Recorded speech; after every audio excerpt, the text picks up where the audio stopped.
चलो चलो, good morning to all of you. Today what first doubt, सबसे पहले डाउट के कुछ 5-10 मिनट डाउट ले लेते हैं, ठीक है। सबसे पहले देखो, डाउट ये हो रहा है कि हम कैसे, मतलब पहला तो model, what is the role of modular ratio, क्यों हम मॉडुलर रेशियो लेके आए, ठीक है, और क्यों हम कन्वर्ट कर रहे हैं, ठीक है। तो पहले एकदम थ्योरेटिकल सुन लो। देखो क्या करना है हमें, क्या करना है, आरसीसी पे हम डिजाइन करेंगे, ठीक है। आज आज जो पूरे, मतलब पूरी क्लास में हमें क्या करना है, we are going to do the analysis and the design of the RCC, ठीक है, या बीम की बात कर लो। We are going to do the analysis and the design of the beam, ठीक है, क्लियर है।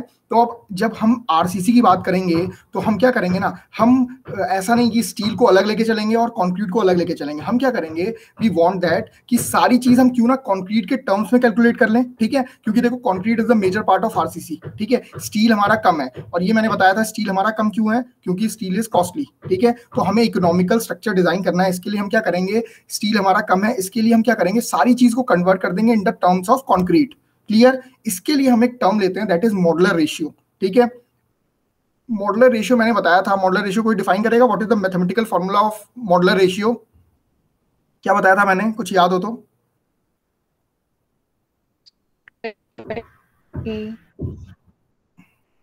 क्या क्या क्या अंकिता, 280/3 CBC और कुछ, CBC।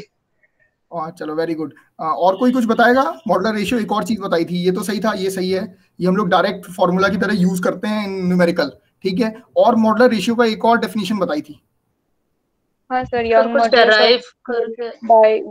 Modulus of concrete.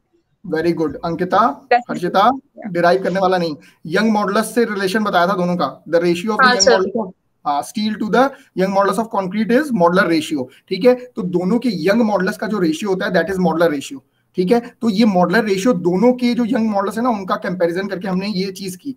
अब जो सवाल आया अंकिता का सवाल ये है कि हम उसे एरिया से कैसे कन्वर्ट कर रहे हैं। देखो सिंपल सी बात है, जब हम इन टर्म्स ऑफ कंक्रीट की बात करेंगे तो हमें, देखो कंक्रीट में स्टील भी है, तो स्टील का जो एरिया होगा ना, we have to convert it into the in terms of concrete, ठीक है। तो वहां पे हम डायरेक्ट क्या करते थे, हमने फॉर्मूला डिराइव किया किसके, उससे हमने जो पिछला हमने पढ़ रखा था कि जितना लॉन्गेशन हमारे स्ट्रेस, मतलब देखो आरसीसी इज मतलब एक मटेरियल हो गया, मतलब अब हम मान के चल रहे हैं रेनफोर्स सीमेंट कंक्रीट क्या है, एक सिंगल मटेरियल है, ठीक है। तो उसके अंदर टोटल लॉन्गेशन जितना होगा उतना ही स्टील में भी होगा, उतना ही कंक्रीट में भी होगा, ठीक है। अगर ऐसा नहीं होगा तो हमारा स्ट्रक्चर पूरा, मतलब कोई यूज का नहीं रह जाएगा, ठीक है। तो इसलिए हमने ये मेटल, मैंने कहा था आपको कि कोफिशिएंट ऑफ थर्मल एक्सपेंशन दोनों का ऑलमोस्ट सेम होता है, इसलिए जो भी एक्सपेंशन होगा, जो भी कॉन्ट्रैक्शन होगा, वो दोनों में सेम होगा, ठीक है। तो इसलिए हम इलोंगेशन के टर्म्स में we will convert it into, मतलब दोनों का एरिया का हम कंपैरिजन देखते थे, तो वहां पे हमारी जो वैल्यू आती थी, we will have the area of concrete is m times the area of steel, ठीक है। मतलब m से एक, m क्या है, m is the modular ratio, उससे हम एरिया ऑफ स्टील को मल्टीप्लाई कर देते हैं तो हमारे पास आ जाता है एरिया ऑफ कंक्रीट, ठीक है। तो ये कंपैरिजन थे, अभी मैं एक बार डेरिवेशन भी दिखा दे रहा हूँ, ठीक है। यही डाउट था ना अंकिता कि दोनों में कैसे हो रहा है, तो एक बार डेरिवेशन दिखा दे रहा हूँ आप लोग को, ठीक है, फिर से वही चीज, क्लियर। और कोई अब तक कुछ डाउट हो तो फटाफट से अभी बोलो, और कोई इसके अलावा।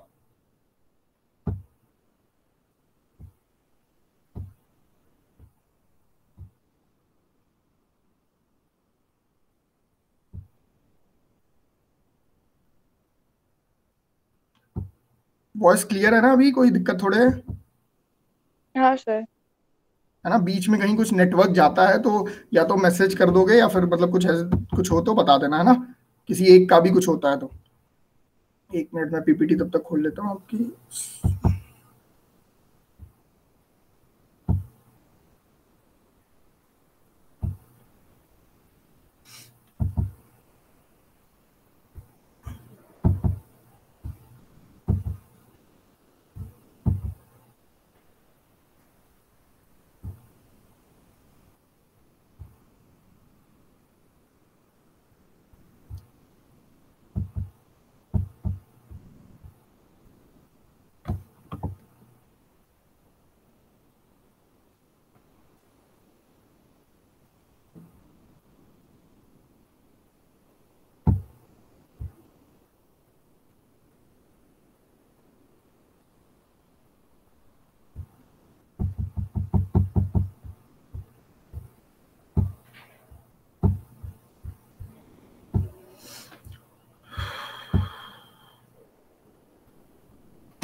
चलो ये विजिबल है सबको,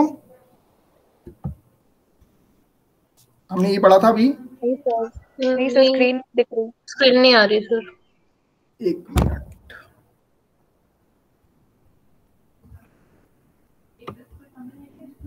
किसी को नहीं आ रही? सर अब आ रही। चलो तो हम लोग ने ये सारी चीज कर ली थी। आज का जो टॉपिक है ना वहां से आ रहे हैं, मैं चिंता मत करो, डाउट का भी इसमें डिराइव करवा लूंगा। हमें आज क्या करना है, we are going to do the analysis. ठीक है, अब ये एनालिसिस थोड़ा सा क्लियर हो गया। सिंगली रेनफोर्स सेक्शन क्या होता है, कोई बताएगा what is singly reinforce section?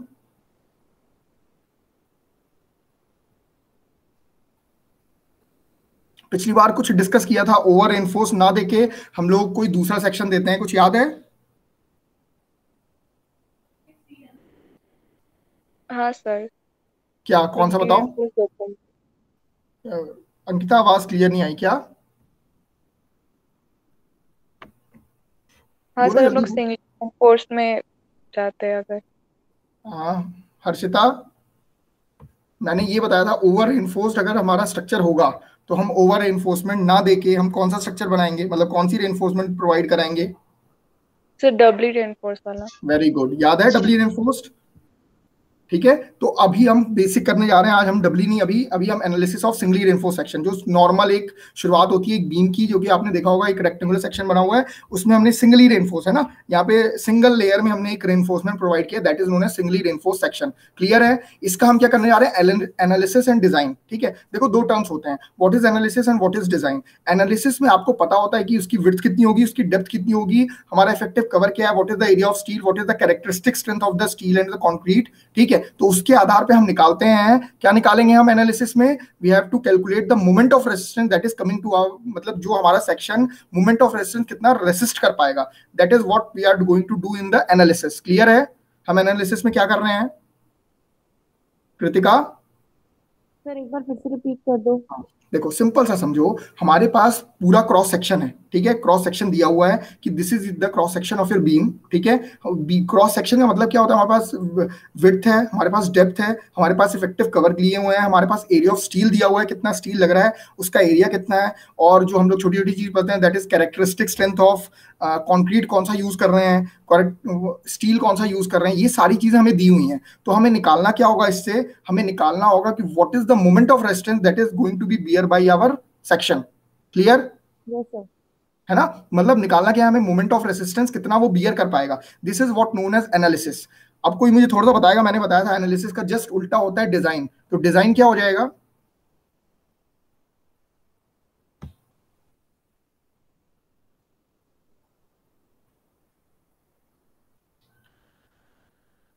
Design कोई बताएगा, डिजाइन क्या होगा फिर? कुछ आइडिया, डिजाइन करने का मतलब क्या होता है? आप लोग पूरा आर्किटेक्ट्स में डिजाइन ही तो करते हो, तो डिजाइन का मतलब क्या होता है? कोई नई चीज? तो स्पेसिफिकली मतलब कौन सा लोड वगैरह या फिर क्या कैसा ग्रेड का वो चाहिए होगा, I guess वही। हाँ बिल्कुल बिल्कुल, वेरी गुड। चलो थोड़ा बहुत मतलब कंसेप्ट क्लियर हुआ। जस्ट एनालिसिस का उल्टा, आपको वहां पे क्या पता होगा, मोमेंट ऑफ रेसिस्टेंस। ठीक है, अल्टीमेटली जब आपके पास कुछ नहीं होता तो बीम, मैंने बताया था हमारे पास लोड्स होते हैं। ठीक है, हमें ये पता है कि हमें मान लो स्कूल पर्पस के लिए बीम बनानी है, ठीक है, स्कूल बनाना है, कॉलेज बनाना है, ठीक है, होटल बनाना है या नॉर्मल बिल्डिंग बनानी है, तो उस पर कितना लोड आएगा। ठीक है, तो लोड से हम क्या निकाल सकते हैं, we can find out the bending moment. अब जो हमने shear force bending moment diagram में पढ़ा था कि लोड हमारे पास है, तो उनसे हम क्या निकाल लेते थे, बेंडिंग मोमेंट। वही बेंडिंग मोमेंट को रेसिस्ट करवाने का, ठीक है, तो उसके लिए हम क्या डिजाइन करते थे, सेक्शन। अब जब आपके पास बेंडिंग मोमेंट है तो उसके लिए आपको जब डिजाइन करना होगा तो आपको सेक्शन डिजाइन करना पड़ेगा, मतलब निकालना पड़ेगा उसकी बी कितनी होगी, डी कितनी होगी, कितना इफेक्टिव कवर प्रोवाइड करवाओगे, कितने नंबर ऑफ स्टील्स प्रोवाइड करवाओगे, ठीक है, और कौन सा कंक्रीट लोगे, कौन सा आप स्टील लोगे। ठीक है, तो ये सारी चीज द पार्ट ऑफ डिजाइन। अभी क्लियर हुआ एनालिसिस और डिजाइन क्या है? नहीं हुआ हो तो फिर से बताऊंगा मैं। कुछ आइडिया बन रहा है? Yes sir. हाँ या ना तो बोलो। हाँ सर। Yes sir. हाँ सर। हाँ सर।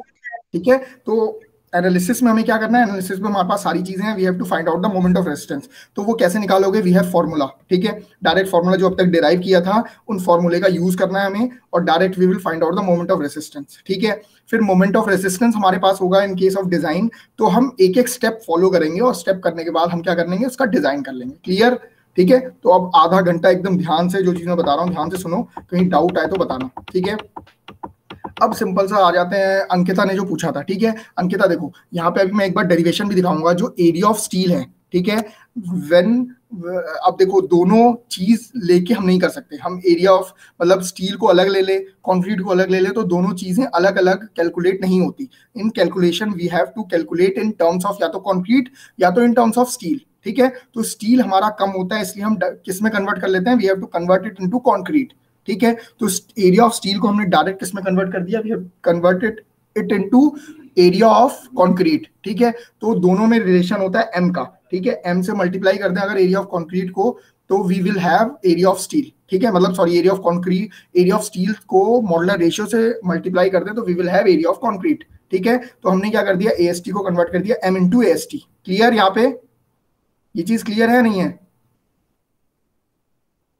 हाँ सर। चिंता मत करो अंकिता, एक बार डेरिवेशन भी दिखाऊंगा इनका, है ना। अभी मैं एनालिसिस सोच रहा हूँ, एनालिसिस डिजाइन कंप्लीट हो जाए, एक न्यूमेरिकल कर लें, फिर हम लोग, आज चिंता मत करो, आज डेरिवेशन मैं दिखाऊंगा कैसे क्या हो रहा है, ठीक है। पिछली बार हमने किया था लेकिन फिर से एक बार देख लेना, ठीक है।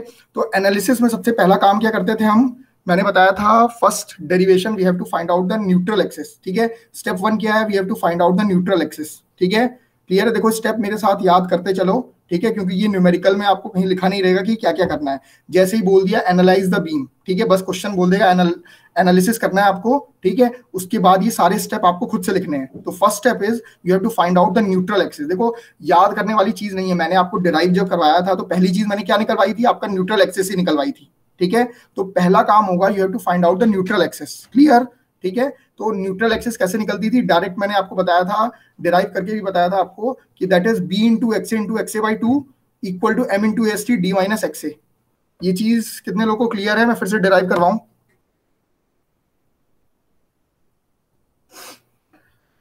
फिर से डिराइव करवा दूं? हाँ सर।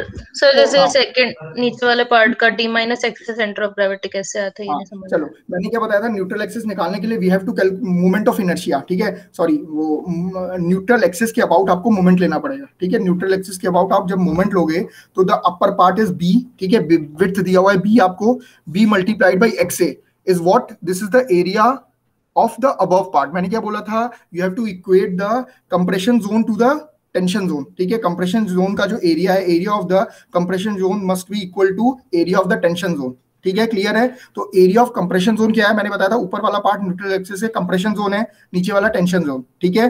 तो जब कंप्रेशन जोन का एरिया में पूछूं तो क्या होगा हर्षिता? b into x. ठीक है, देखो कृतिका क्लियर होना चाहिए सबको, खुद से डिराइव करके देखो कि हाँ ये चीज हो रही है नहीं हो रही है, ठीक है। तो सबको देखना है area is b into x, clear है। अब मैं पूछूं सीजी कहाँ पे लाई करेगी रेक्टेंगल की? सर सेंटर पे, मतलब x से बाई 2 हो जाएगा।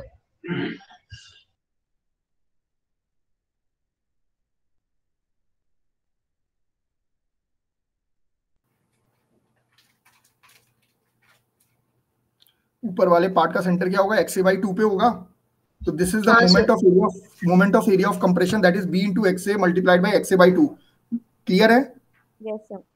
ठीक है। अब आ जाओ moment of area in the tension zone, ठीक है। अब टेंशन जोन में एक चीज ध्यान रखना, अब आप पूछो टेंशन जोन का एरिया मुझे कौन बताएगा, कृतिका बताइए। कृतिका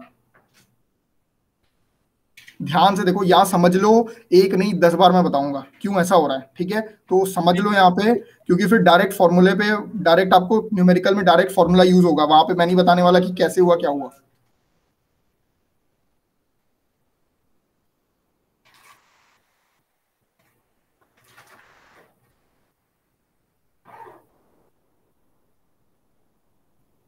कृतिका एरिया सर नहीं आ रहा। कोई और ट्राई करेगा?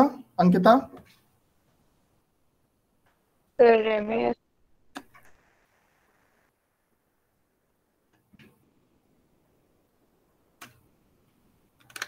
किसका एरिया निकालना है ये बताओ। Area in the tension zone, tension zone में सिर्फ स्टील की बात हो रही है। स्टील को आप कन्वर्ट करो किसमें, in the area of concrete, क्या हो जाएगा area of steel, MAST।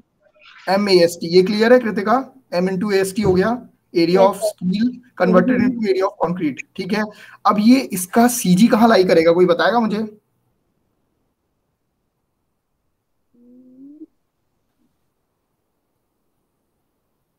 CG तो बता सकते हो, CG तो पढ़ के आए हो, फर्स्ट ईयर में पढ़ा था सेंटर ऑफ ग्रेविटी क्या होती है। हाँ सर वही D-XA में होगा। कृतिका क्लियर है D-XA क्यों हुआ, या हर्षिता कोई मुझे बता दे क्यों D-XA ही हुआ। अब मैं आप लोग से पूछूं फिर डाउट। सर D-XA/2 क्यों नहीं? हाँ वेरी गुड, देखा यही सवाल मैं पूछना चाह रहा था। अब मेरी बात सुनो, D-XA/2 क्यों नहीं, क्योंकि यहाँ पे ये रेक्टेंगुलर नहीं है।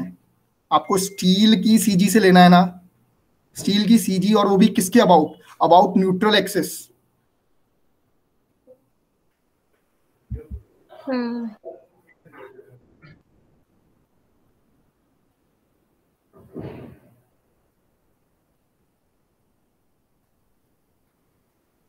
देखो अब मैं बताता हूँ, हमारा जो स्टील है ना, steel can be converted into the area of concrete. पहले तो एरिया ऑफ कंक्रीट के टर्म में हो गया, लेकिन वो क्या बीच में जो स्पेस ओपन है वहां पे तो वो नहीं हो रहा। तो जब न्यूट्रल एक्सिस से आप उसका CG देखोगे, दैट विल बी D-, मतलब ऊपर से डिस्टेंस D तो टोटल है सेंटर तक हमारे, ठीक है, तो उसमें से X से पार्ट हटा दोगे, that is the CG of the this steel.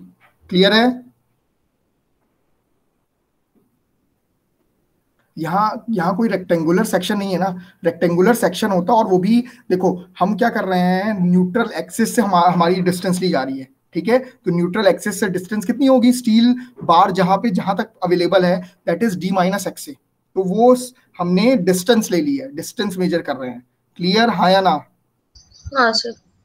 ठीक है, तो ये चीज याद रखो, और जिसको नहीं भी समझ में आ रहा है ना, you have just remember the formula, जैसे मैं बोल रहा हूँ B/XA multiplied by XA/2 MAST D-XA। ठीक है, ये डायरेक्ट आपको फॉर्मूला याद कर लो। ठीक है, इसी से मैंने डिराइव करके एक और फॉर्मूला यहाँ पे निकला हुआ है, CA/XA is equal to T/M D-XA। ठीक है, ये वाला या ऊपर वाली लाइन याद रखो। सबसे पहला काम इससे क्या होगा, न्यूट्रल एक्सिस निकल जाएगी। न्यूट्रल एक्सिस में क्या है, XA।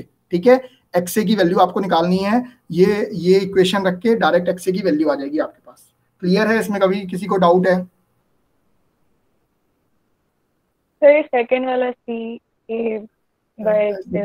सेकंड वाला जब आप रख के करोगे ना इसको, ठीक है, डायरेक्ट सारी वैल्यू पुट करोगे, जैसे कि आप इसमें क्या किया है, एक मिनट, CA/XA, ये वैसे इसकी ज्यादा जरूरत नहीं है, लेकिन इसमें मैं बता देता हूँ ये कैसे आया है।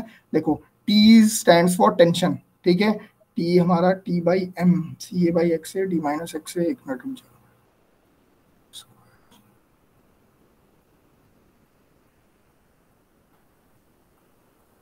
हाँ ये डायरेक्ट किससे आया, ये दूसरा वाला फिगर दिख रहा है आपको, ये वाला फिगर दिख रहा है ना, CA/XA, समझ में आया, CA/XA, दिस CA ऊपर वाला CA/XA, ठीक है, सिमिलर ट्रायंगल का यूज करके T/M divide by D-XA direct value, इससे भी आप XA निकाल सकते हो।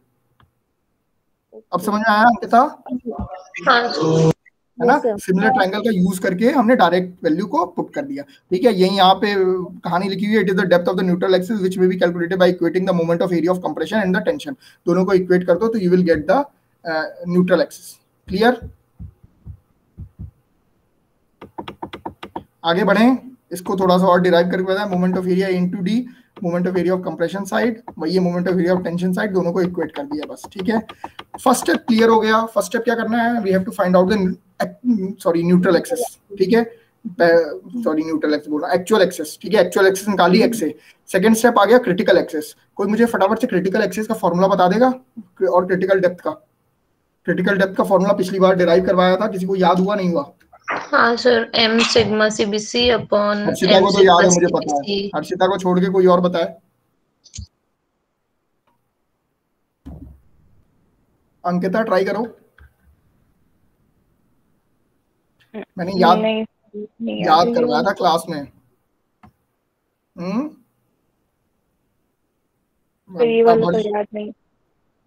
M into sigma CBC by कुछ तो याद होगा, चलो छोड़ो। अब क्रिटिकल डेप्थ हमारी क्या बताती थी? It is the depth eight which the, जो हम बैलेंस सेक्शन के लिए मानते थे, ठीक है। बैलेंस सेक्शन में क्या होता था? अच्छा कृतिका हो ना, बैलेंस सेक्शन में हमारी कौन सी चीज फेल करती थी, स्टील या कंक्रीट? कौन सी चीज फेल करेगी पहले? कंक्रीट। कौन सी चीज फेल करेगी? मान लो बैलेंस सेक्शन है, बैलेंस सेक्शन में हमारी क्रिटिकल डेप्थ निकलती थी, है ना, या क्रिटिकल एक्सिस जिसे हम बोलते थे। तो बैलेंस सेक्शन में स्टील पहले फेल करेगा या कंक्रीट? तुक्का मारो। Concrete sir. सही है अंकिता। कम से कम यहाँ जो लिखा हुआ है ये तो पढ़ लेती, critical depth of the neutral. हाँ सर कंक्रीट और स्टील एक साथ फेल करते हैं। Very good. बैलेंस सेक्शन हम इसीलिए डिजाइन करते थे कि हम क्या चाहते हैं, दोनों में से कोई फेल ना हो। फेल तो हम चाहते ही नहीं हमारा स्ट्रक्चर में कोई फेलियर हो, है ना। तो हम हमेशा बैलेंस सेक्शन डिजाइन करते हैं, ठीक है। तो जब भी बैलेंस सेक्शन की बात आएगी तो दोनों चीजें या तो एक साथ फेल करेंगी या कोई चीज फेल नहीं करेगी, ठीक है। तो यहाँ पे दिया हुआ depth when the steel and concrete fail simultaneously at that time overall structure fails, ठीक है। तो दोनों चीजें एक साथ फेल करें, क्योंकि हम नहीं चाहते कि हमारा ब्रिटल फेलियर हो या हम नहीं चाहते हमारा डक्टाइल फेलियर हो। इसीलिए तो अंडर एनफोर्स और ओवर एनफोर्स के कंसेप्ट में गए थे, ठीक है। तो this is the depth in which the variation can not exist, therefore it is also known as ideal depth of the neutral axis, जबकि ऐसा रियल में होता नहीं, ठीक है। आइडियल डेप्थ इसे ही कहते हैं। अब निकालनी है क्रिटिकल डेप्थ।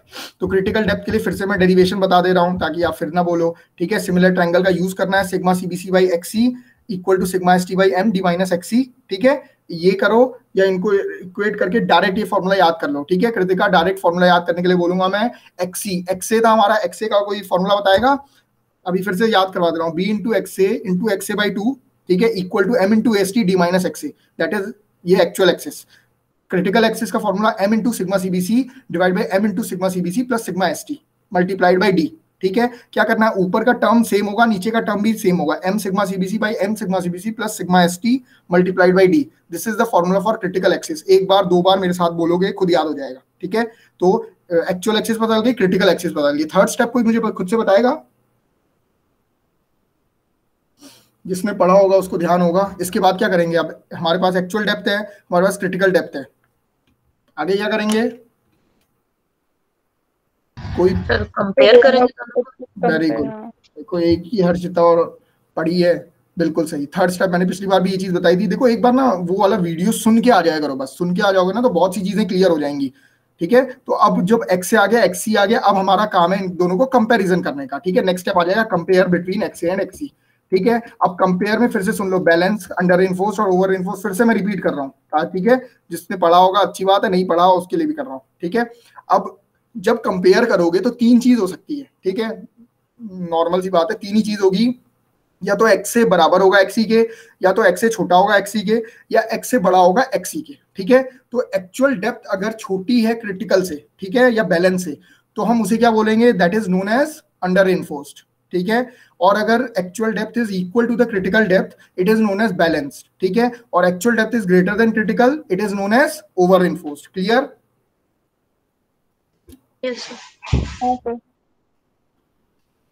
अब छोटी छोटी चीज सुनते जाओ, इसमें क्या आएगा क्या। अगर एक्चुअल डेप्थ छोटी है क्रिटिकल से, देन मैंने बार बार बताया, इस बार फिर से मैं रिपीट कर रहा हूं ताकि दिमाग में घुस जाए। एक्चुअल डेप्थ जब छोटी होगी क्रिटिकल से, तो हमारा मैक्सिमम स्ट्रेस किस पे आएगा? कोई बताएगा?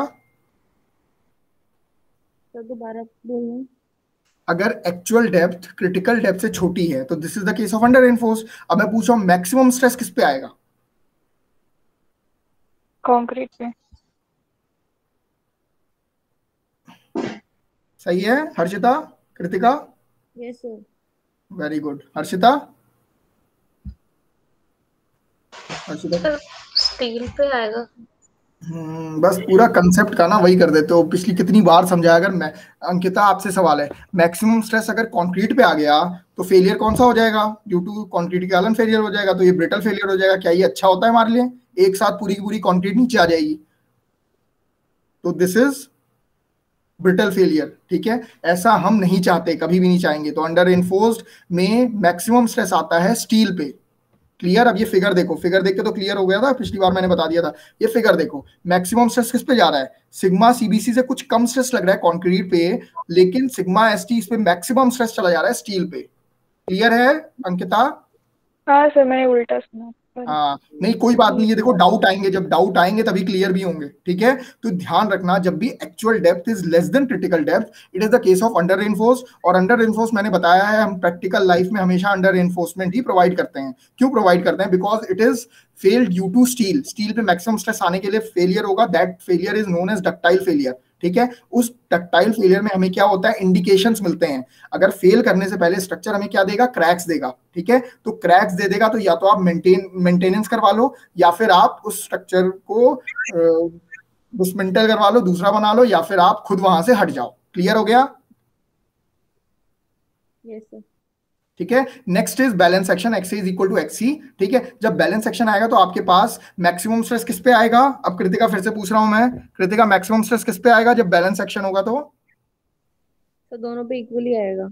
वेरी गुड, यही आंसर सुनना चाहता था मैं, ठीक है। तो दोनों पे बराबर आएगा, इसीलिए हम डिजाइन जब करते हैं तो we will assume that we are designing the balance section. तो वहां पे जितना सिग्मा सीबीसी की वैल्यू होती है, जितना स्टील की सिग्मा एसटी की वैल्यू होती है, डायरेक्ट हम वो वैल्यू ले लेते हैं। क्लियर? ठीक है। तो वहां पे हमारा सी ए इज इक्वल टू, देखो अब यहाँ पे टर्म समझते जाओ। अब ये सी ए कहां से आया? सिग्मा सीबीसी था सर। तो सी ए जब आ गया, जब सिग्मा सीबीसी से कुछ कम स्ट्रेस लेंगे तो दैट इज सी ए, ठीक है। और जब सिग्मा एसटी से कुछ कम लेंगे दैट इज टी, ठीक है। यहाँ पे सिंबल का ध्यान रखना, ठीक है। टी कहाँ पे हो जा रहा है, सिग्मा एसटी कहाँ पे हो जा रहा है, सी ए कहाँ पे हो जा रहा है। क्लियर है? आगे बढ़ूं, है ना। तो अब आ जाते हैं when there is over reinforce section. हमेशा याद रखना, when x c is greater than x c, it is the case of over reinforce section. Here the maximum stress is taken by, Kritika sir किसमें दोबारा बोलना एक बार? when XA is greater than XC, it is a case of over reinforced section. Here maximum stress will be taken by, एक second, आप एक तरफ से बोल रहे हो कि एक्स ए ग्रेटर है और वो ओवर रेनफोर्स्ड है, तो हाँ तो होगा ना? हाँ, एक्से जब ग्रेटर होगा तभी तो ओवर रेनफोर्स्ड हो गया। जब ये वाली फिगर देख रहे हो, जब एक्चुअल डेप्थ बड़ी है क्रिटिकल से, तो उसी तो बोलेंगे ओवर रेनफोर्स्ड। डाउट है इसमें कुछ कृतिका? कुछ डाउट है तो पूछो।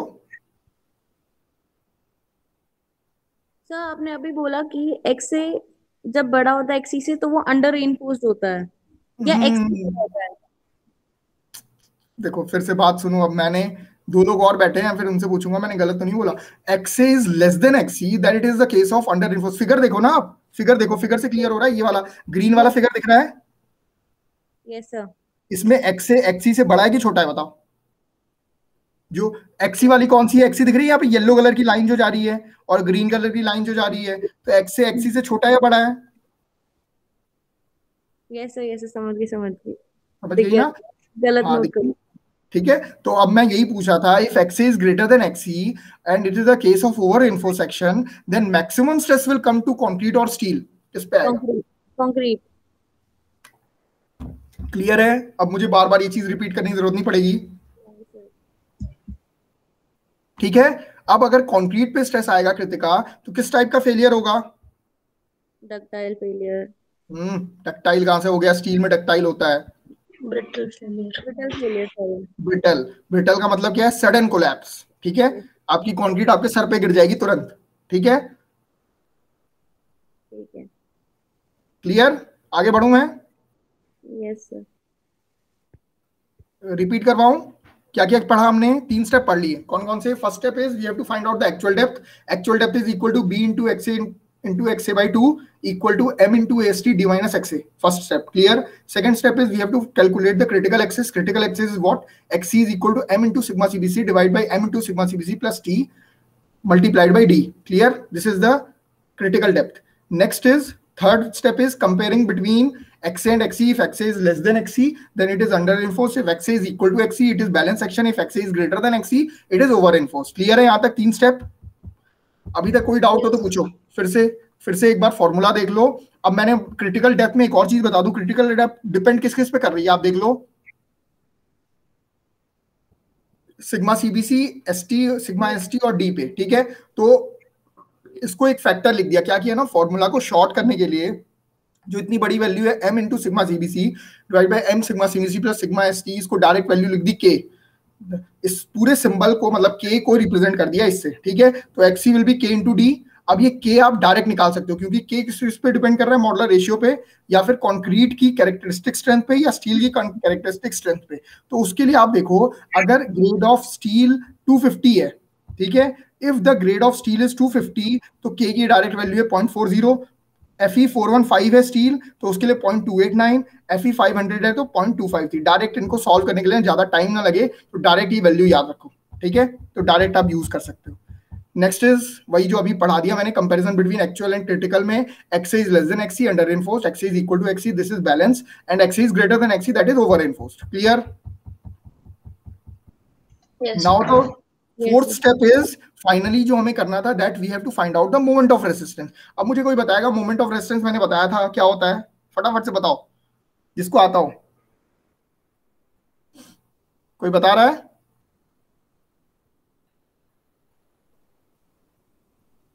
कोई ट्राई करेगा? हर्षिता? चलो मैं पूछ रहा हूँ, what is the difference between bending moment end moment of resistance? ये तो पढ़ रखे हो, बेंडिंग मोमेंट पढ़ाया हुआ है पूरा।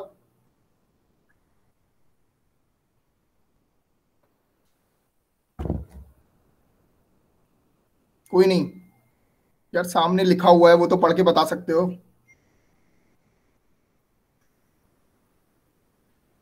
What is bending moment? चलो बताओ बेंडिंग मोमेंट क्या होता है।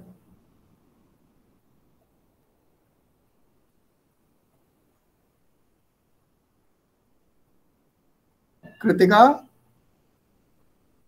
यूडीएल का बेंडिंग मोमेंट क्या था? For simply supported beam if there is UDL, ये सब तो मैं पूरा रटवा दिया था मैंने। कोई बता रहा है? वो भी कि नहीं? आवाज आ रही है मेरी? हाँ, तो इतनी शांति क्यों? अब यूडीएल याद आ रहा है? यूडीएल क्या था? Yes sir, uniform distributing load. Very good Ankita. किसने बोला? अंकिता ने बोला, कृतिका ने बोला? कृतिका सर। हाँ, तो ये बताओ, अब यूडीएल के कारण मैक्सिमम बेंडिंग मोमेंट कितना आता था? तो ये नहीं याद नहीं रहा। सब भूल गए। WL²/12 याद है? WL²/8 यूवीएल के केस में सारी चीजें याद करवाई थी आप लोग को। मैक्सिमम बेंडिंग मोमेंट किसके कारण आता है? लोड्स के कारण आता है, ठीक है। तो बेंडिंग मोमेंट को कैसे डिफाइन करोगे? Depends upon the intensity of the load which may be equal to the moment of resistance और मे नॉट बी इक्वल, ठीक है। तो बेंडिंग मोमेंट तो आता है लोड के कारण, क्या लोड पड़ रहा है हमारी बीम पे, ठीक है, तो that is known as bending moment. अब मोमेंट ऑफ रेसिस्टेंस क्या है? Moment of resistance is the maximum capacity of the section. अभी यही चीज बताई थी मैंने कि एक जो सेक्शन आप डिजाइन कर रहे हो उसकी जो मैक्सिमम कैपेसिटी होगी ना, that is known as moment of resistance. मतलब कहने का मतलब है कितना वो हमारा मोमेंट को रेसिस्ट कर पाएगा, ठीक है। तो जितना वो मोमेंट को रेसिस्ट कर पाएगा उतना ही बेंडिंग मोमेंट तो वो बियर कर पाएगा, ठीक है। तो कहने का मतलब है जो सेक्शन के कारण जो वो मोमेंट रेसिस्ट कर पा रहा है that is moment of resistance, और जो लोड हम डालेंगे किसी भी बीम पे that due to which some moment will come, that is known as bending moment. Clear है? अभी फिर से बताऊं मैं? सर एक बार फिर से आसान भाषा में। आसान भाषा में, ये सेक्शन दिख रहा है ना बीम का, बीम के ये जो पर्टिकुलर सेक्शन पे कुछ ना कुछ ऐसा होगा, इसके ऊपर ऐसा तो नहीं है बीम खाली होगी, है ना। बीम पे हम कुछ ना कुछ लोड ट्रांसफर करवाएंगे, नहीं करवाएंगे? करवाएंगे ना। तो जितना हम जो लोड डालेंगे, ठीक है, या हम जो लाइव लोड, डेड लोड, ये सारी चीजें होंगी, इसके कारण कुछ ना कुछ बेंडिंग मोमेंट डेवलप होगा। लोड के कारण तो बेंडिंग मोमेंट डेवलप होता था। क्लियर है? ये नहीं क्लियर है? Yes sir. है ना। तो ये हो गया बेंडिंग मोमेंट।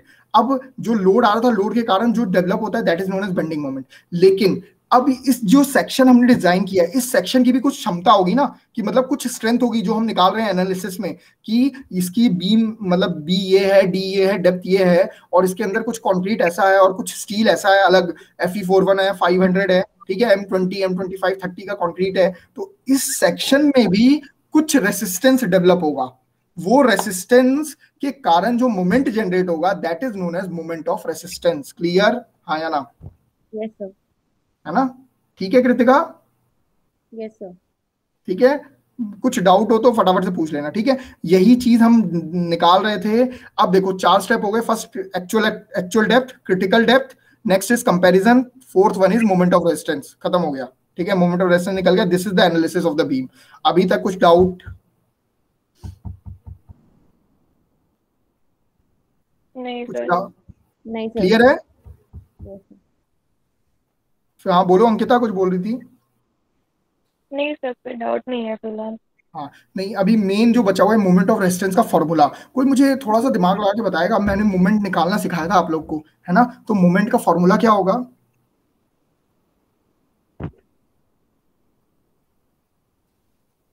याद करो, क्लास में जब मैं बेंडिंग मोमेंट पढ़ाता था तो मैथमेटिकली एक फॉर्मूला बताता था और एक डिराइव करके हम लोग अलग करते थे। मैथमेटिकली किसी को याद हो? सर मोमेंट का? हाँ। Sir the force into the perpendicular distance। Very good. देखो हर बार मैं पढ़ाता था और हर बार अंकिता ही जवाब देती थी, ये वाला force multiplied by perpendicular distance. तो उसी तरह मोमेंट ऑफ रेजिस्टेंस कैसे निकलेगा, थोड़ा सा दिमाग लगाना। ऊपर का पार्ट है कंप्रेशन, नीचे का पार्ट है टेंशन, ठीक है। तो कंप्रेशन जोन में किस तरीके का मोमेंट आएगा, थोड़ा सा दिमाग लगाओ। याद रखना, moment is what, moment is force multiplied by perpendicular distance. तो यहाँ पे कैसे अप्लाई होगा? देखो चीजें सारी वही है, पुरानी जो हमने पढ़ी है ना, सारी चीजें वही है, बस उनका एप्लीकेशन है, और एप्लीकेशन में ही सबसे दिक्कत होती है।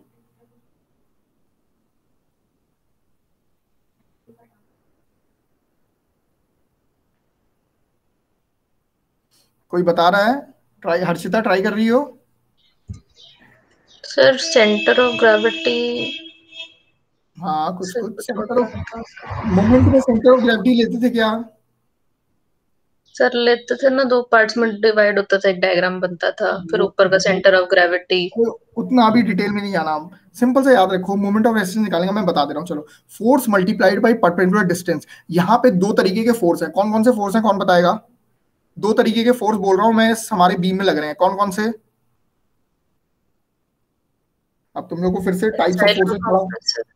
हाँ वेरी गुड, वेरी गुड। किसने बोला? कंप्रेसिव एंड टेंसाइल फोर्स, दो तरीके के फोर्स लग रहे हैं। सिंपल सा है, moment of resistance is equal to compressive force multiplied by lever arm. Lever arm क्यों आया बीच में? लिवर आर्म क्या है ना, कंप्रेसिव फोर्स और टेंसाइल फोर्स के बीच का जो डिस्टेंस है, that is known as lever arm, ठीक है। तो कंप्रेसिव फोर्स को अगर आप लिवर आर्म से मल्टीप्लाई कर दो, that is the moment of resistance for compression zone, और moment of resistance for the tension zone, that is tensile force multiplied by lever arm. Clear?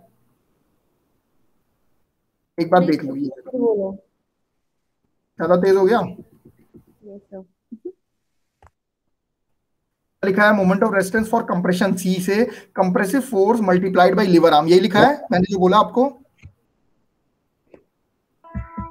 Yes sir. Clear? Kritika देखो, जहां ना आए मुझे रोक देना, ठीक है।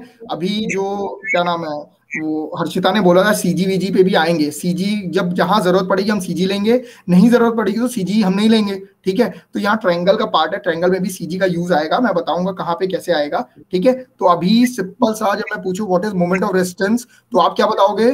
Force multiplied by lever arm. अब ये कंप्रेशन जोन में तो compressive force multiplied by lever arm, if it is in tension zone that is tensile force multiplied by lever arm. Clear यहाँ तक? Yes sir. क्लियर हाँ या ना तो बोला करो। Yes sir. तो हाँ, तब मैं एक एक स्टेप आगे बढ़ूंगा। देखो यहाँ समझा दे रहा हूँ क्योंकि न्यूमेरिकल में मैं सब बहुत तेजी से लेके जाऊंगा, ठीक है। तो अभी यहाँ पे एक एक स्टेप समझो। अब मुझे कंप्रेसिव फोर्स कौन निकाल के बताएगा? What is force? Force is force in terms of stress, ठीक है। तो stress is equal to force by area, ये दिख रहा है आपको, stress is equal to force by area. तो force is equal to stress into area. Clear? तो कंप्रेसिव फोर्स को हम क्या लिख सकते हैं? Area under stress multiplied by average stress. Clear? कोई दिक्कत है इसमें किसी को?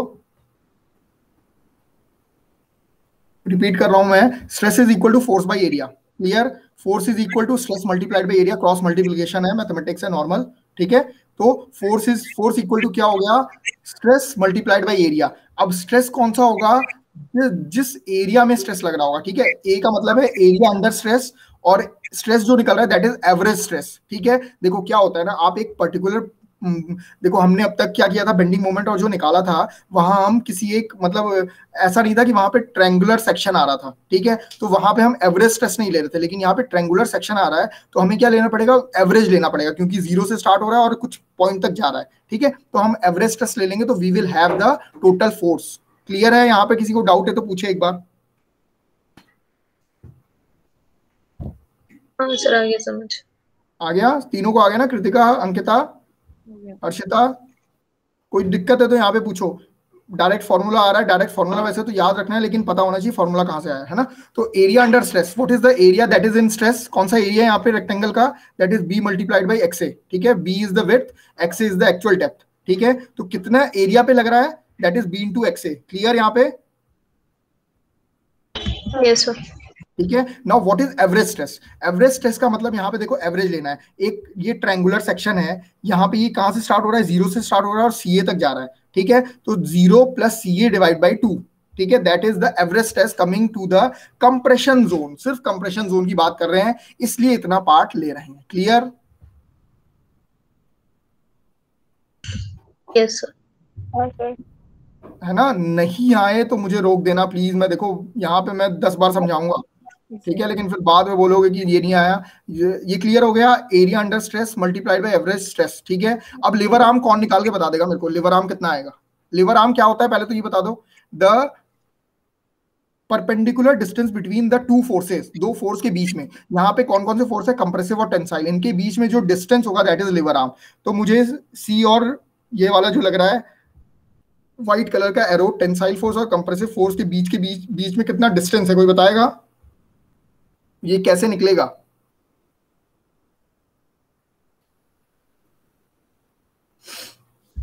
देखो टोटल एक्स बाय 3 उसका।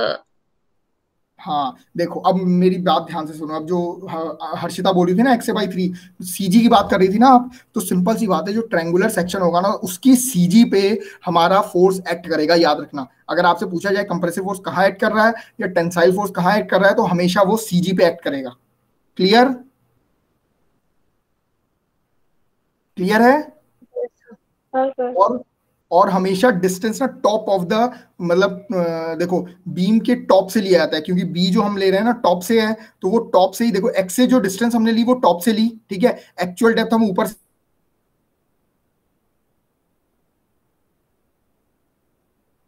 जो डिस्टेंस लोगे टॉप से लोगे, ऐसा तो नहीं कि नीचे से ले लोगे, तो ऊपर से ही आप सारे रेफरेंस ले रहे हो, इस वजह से आपको ऊपर से डिस्टेंस लेना पड़ेगा। तो आपको पता होगा जहां कंप्रेसिव फोर्स कहां लग रहा है, तो तब तो आप कंप्रेसिव फोर्स और टेंसाइल फोर्स के बीच में डिस्टेंस निकाल पाओगे। तो compressive force is acting at X A by 3, total depth X A थी तो उसकी 1/3 पे। याद रखना ट्रायंगुलर सेक्शन की जो सीजी होती है 90 डिग्री से अगर आप लोगे ना तो दैट इज एक्सए बाई 3, और अपोजिट साइड से लोगे तो दैट इज 2/3, ठीक है, 2/3 मल्टीप्लाइड बाई डिस्टेंस, अगर एक्सए होता तो 2/3 ऑफ द एक्सए।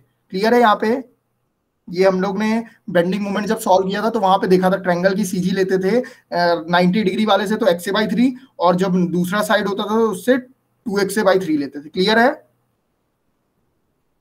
है ना? तो हमारा फॉर्मूला हो गया moment of resistance of compression, that is directly याद रखो B into X A multiplied by C A. अब कोई पूछेगा सीए कहां से आया, सीए कहां से आया? अभी ऊपर बताया था मैंने,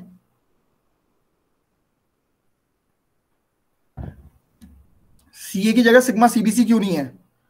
देखो ये छोटे छोटे सवाल मेरे दिमाग में आए तो मैंने पूछ लिया, अब आप लोग ने क्यों नहीं सोचा? यहां पे सीए क्यों लिखा है? देखिए कौन बताएगा, कौन एक्टिव होके सुन रहा है? हर्षिता, सीए क्यों आया? सिग्मा सीबीसी क्यों नहीं है यहाँ पे?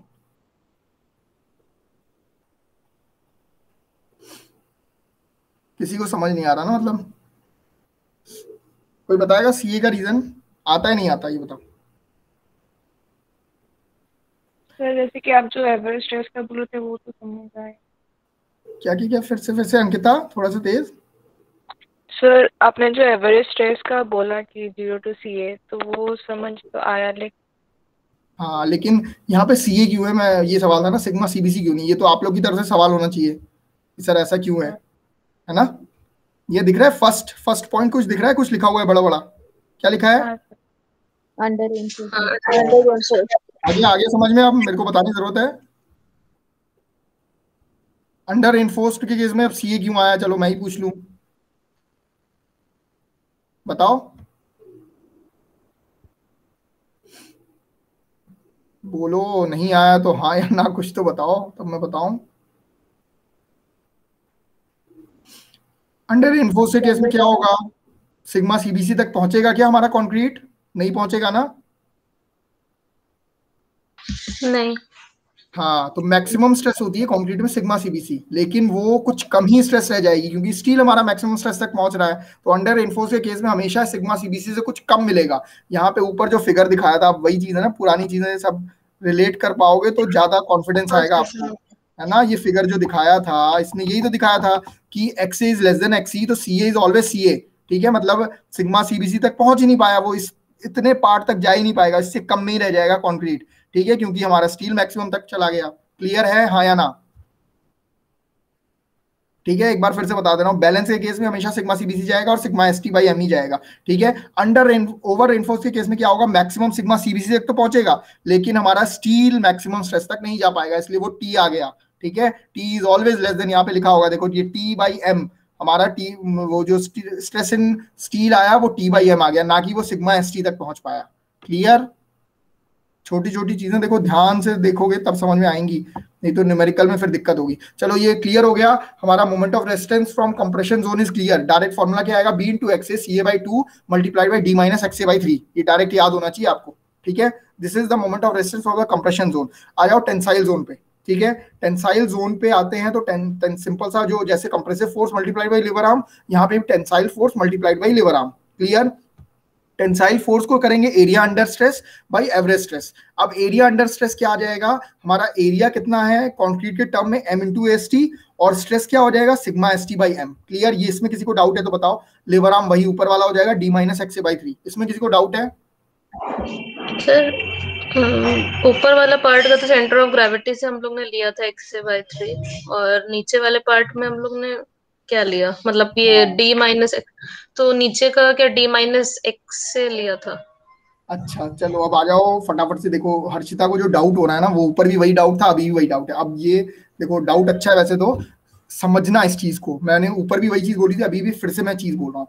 हमने पहला दूसरा एजम्पशन पढ़ा था, in case of working stress method we are going to neglect the concrete in किसके, हम लोग न्यूट्रल एक्सिस से नीचे क्या कर रहे थे, नेग्लेक्ट कर रहे थे, कंक्रीट को कर रहे थे, हाँ या ना? हाँ सर। जब नीचे हमारा कंक्रीट है ही नहीं तो हम सीजी किसका लेंगे बताओ?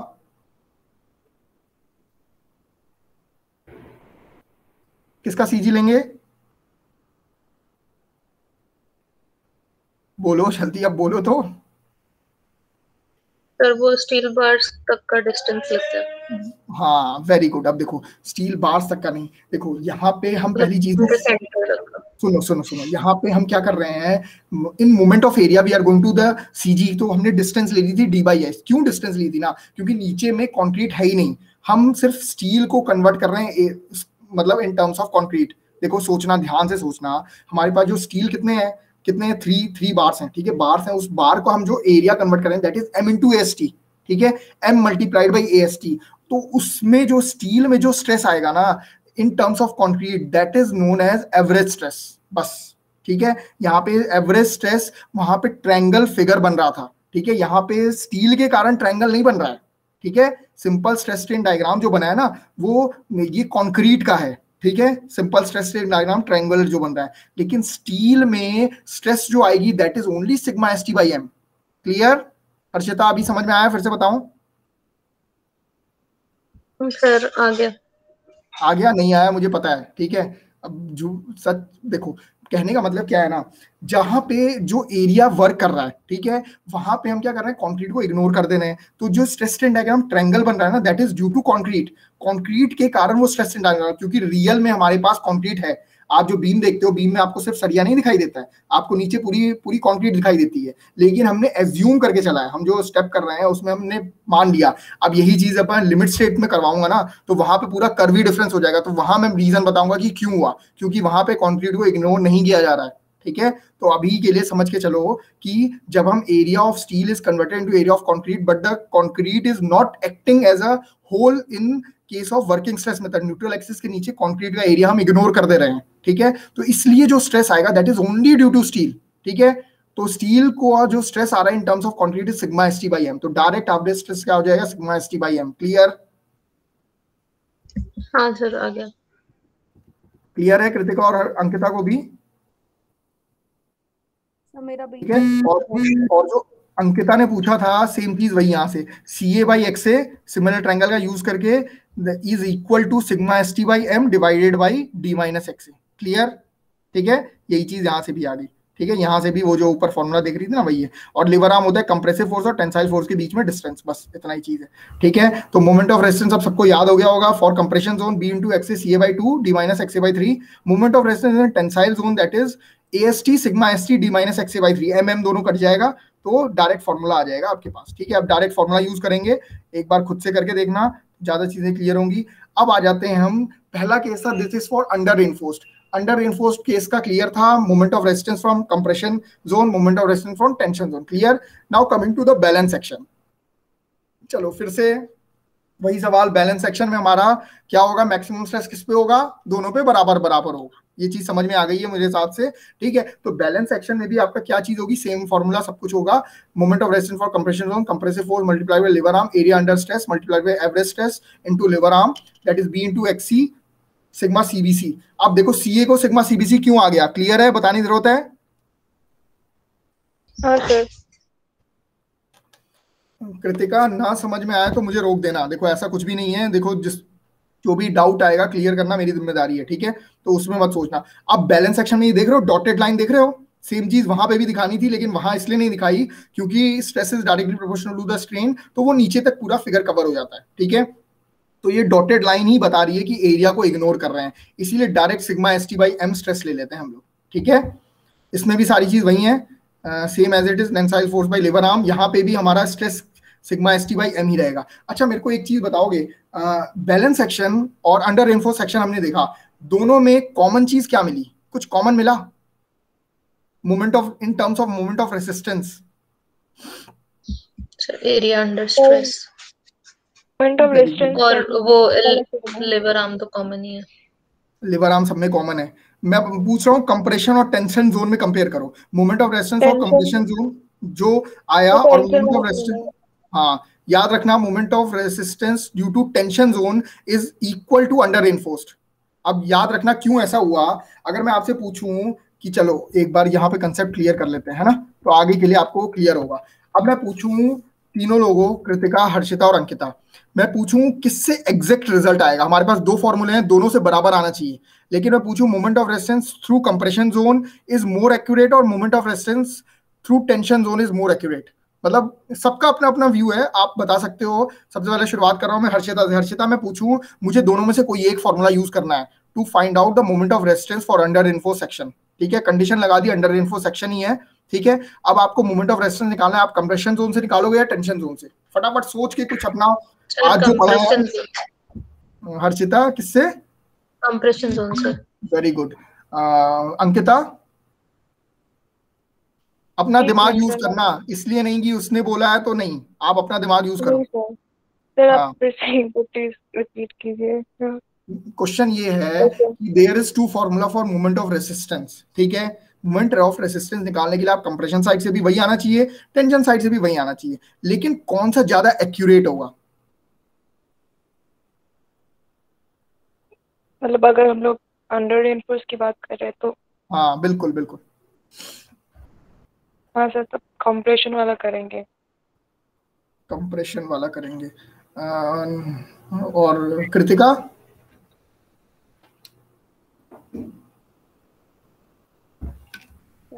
कंप्रेशन। तुम सुन के बोल रही हो या अपने मन से? क्यों, रीजन बताओ।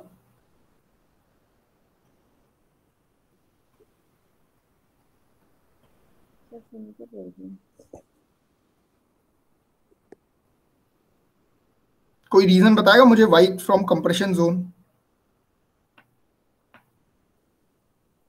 सर मैंने तो बोला बिकॉज बैलेंस सेक्शन और अंडर रेनफोर्स सेक्शन का टेंशन वाला सेम है। बहुत सही, मतलब अब खुद सोचना आप लोग क्या बोलते हो, कंप्रेशन जोन से क्यों करेंगे, मेरी बात बताओ।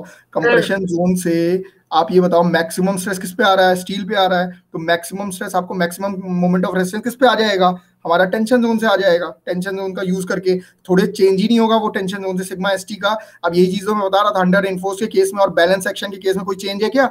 दोनों में फॉर्मूला सेम है। चेंज कहाँ पे हो रहा है? बैलेंस सेक्शन और अंडर रेनफोर्स के सेक्शन में सिग्मा सीबीसी और सीए। ठीक है, ये चेंजेस हो रहे हैं। ठीक है, निकलेगा वैसे कंप्रेशन दोनों जोन से आप निकाल के देखोगे ना, अभी चलो न्यूमेरिकल करेंगे तो क्लियर होगा, ठीक है। देखो टेंशन जोन में जो बैलेंस सेक्शन में आएगा वही हमारा अंडर रेनफोर्स के सेक्शन में भी मोमेंट ऑफ रेसिस्टेंस ही आएगा। कोई चेंज आया है क्या? फॉर्मूले में कोई चेंज नहीं है, सेम फॉर्मूला दोनों, देख रहे हो formula M S T sigma S T by M D minus X A by 3, ठीक है। कोई बताएगा कोई चेंज आया है क्या बैलेंस और उसमें? नहीं सर। बस वही है ना, नहीं सर, क्यों चेंज नहीं है? एक्स ए और एक्स सी दोनों चेंज नहीं है सर, दोनों इक्वल है इसमें तो हम लोग एक्स से लिखे हैं, एक्स सी दोनों मतलब सेम ही है बैलेंस में तो। बिल्कुल, तो ये दोनों फॉर्मूले जब सेम है तो अंडर एनफोर्स्ड और बैलेंस में अगर चेंज पूछा जाए तो जब तक आप मोमेंट ऑफ रेजिस्टेंस और कंप्रेशन जोन निकालोगे नहीं तो आपको पता नहीं चलेगा कि दोनों में डिफरेंस क्या आ रहा है, ठीक है। तो अभी देखो न्यूमेरिकल करेंगे तो मैं बताऊंगा कि इसका क्या यूज है, किस चीज में अंडर एनफोर्स्ड है तो किसमें कौन सा फॉर्मूला लगाना है, ठीक है, और किसमें कौन सा नहीं लगाना। इसी तरह ओवर एनफोर्स्ड के लिए भी आएगा, अभी न्यूमेरिकल करते हैं तो देखते हैं ना, वहां पे ज्यादा क्लियर होगा। Now coming to the moment of resistance, ठीक है। अभी देखो सेम चीज होगी, X is greater than XC तो हमारा कंक्रीट फेल कर जाता है वैसे तो, ठीक है, लेकिन इसका भी मोमेंट ऑफ रेसिस्टेंस निकालने का फॉर्मूला है compressive force into lever arm, same चीज B into X A plus 0 into sigma CBC. अब मेरे को ये बताएगा एवरेज स्ट्रेस, एक मिनट, एवरेज स्ट्रेस हो गया, ये हो गया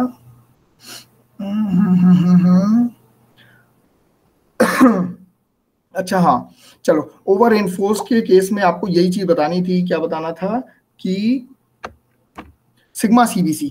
यहां पे मुझे कोई बताएगा सिग्मा सीबीसी मैक्सिमम स्ट्रेस क्यों लिखा है?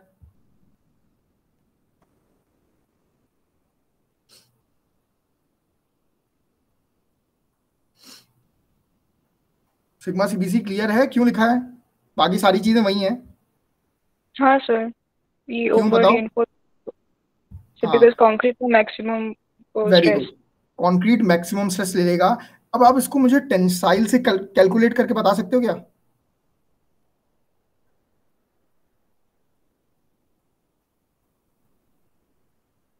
नहीं समझे सर,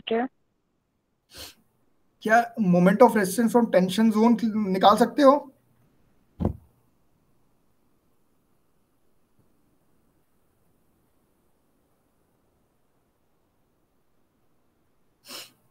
चलो यहाँ पे लिख दिया है moment of resistance for tension zone के लिए एक नोट लिख दिया है हमारा आईएस कोड, फिर से आईएस कोड उठाना और टेंशन के लिए पढ़ना एक बार, है ना।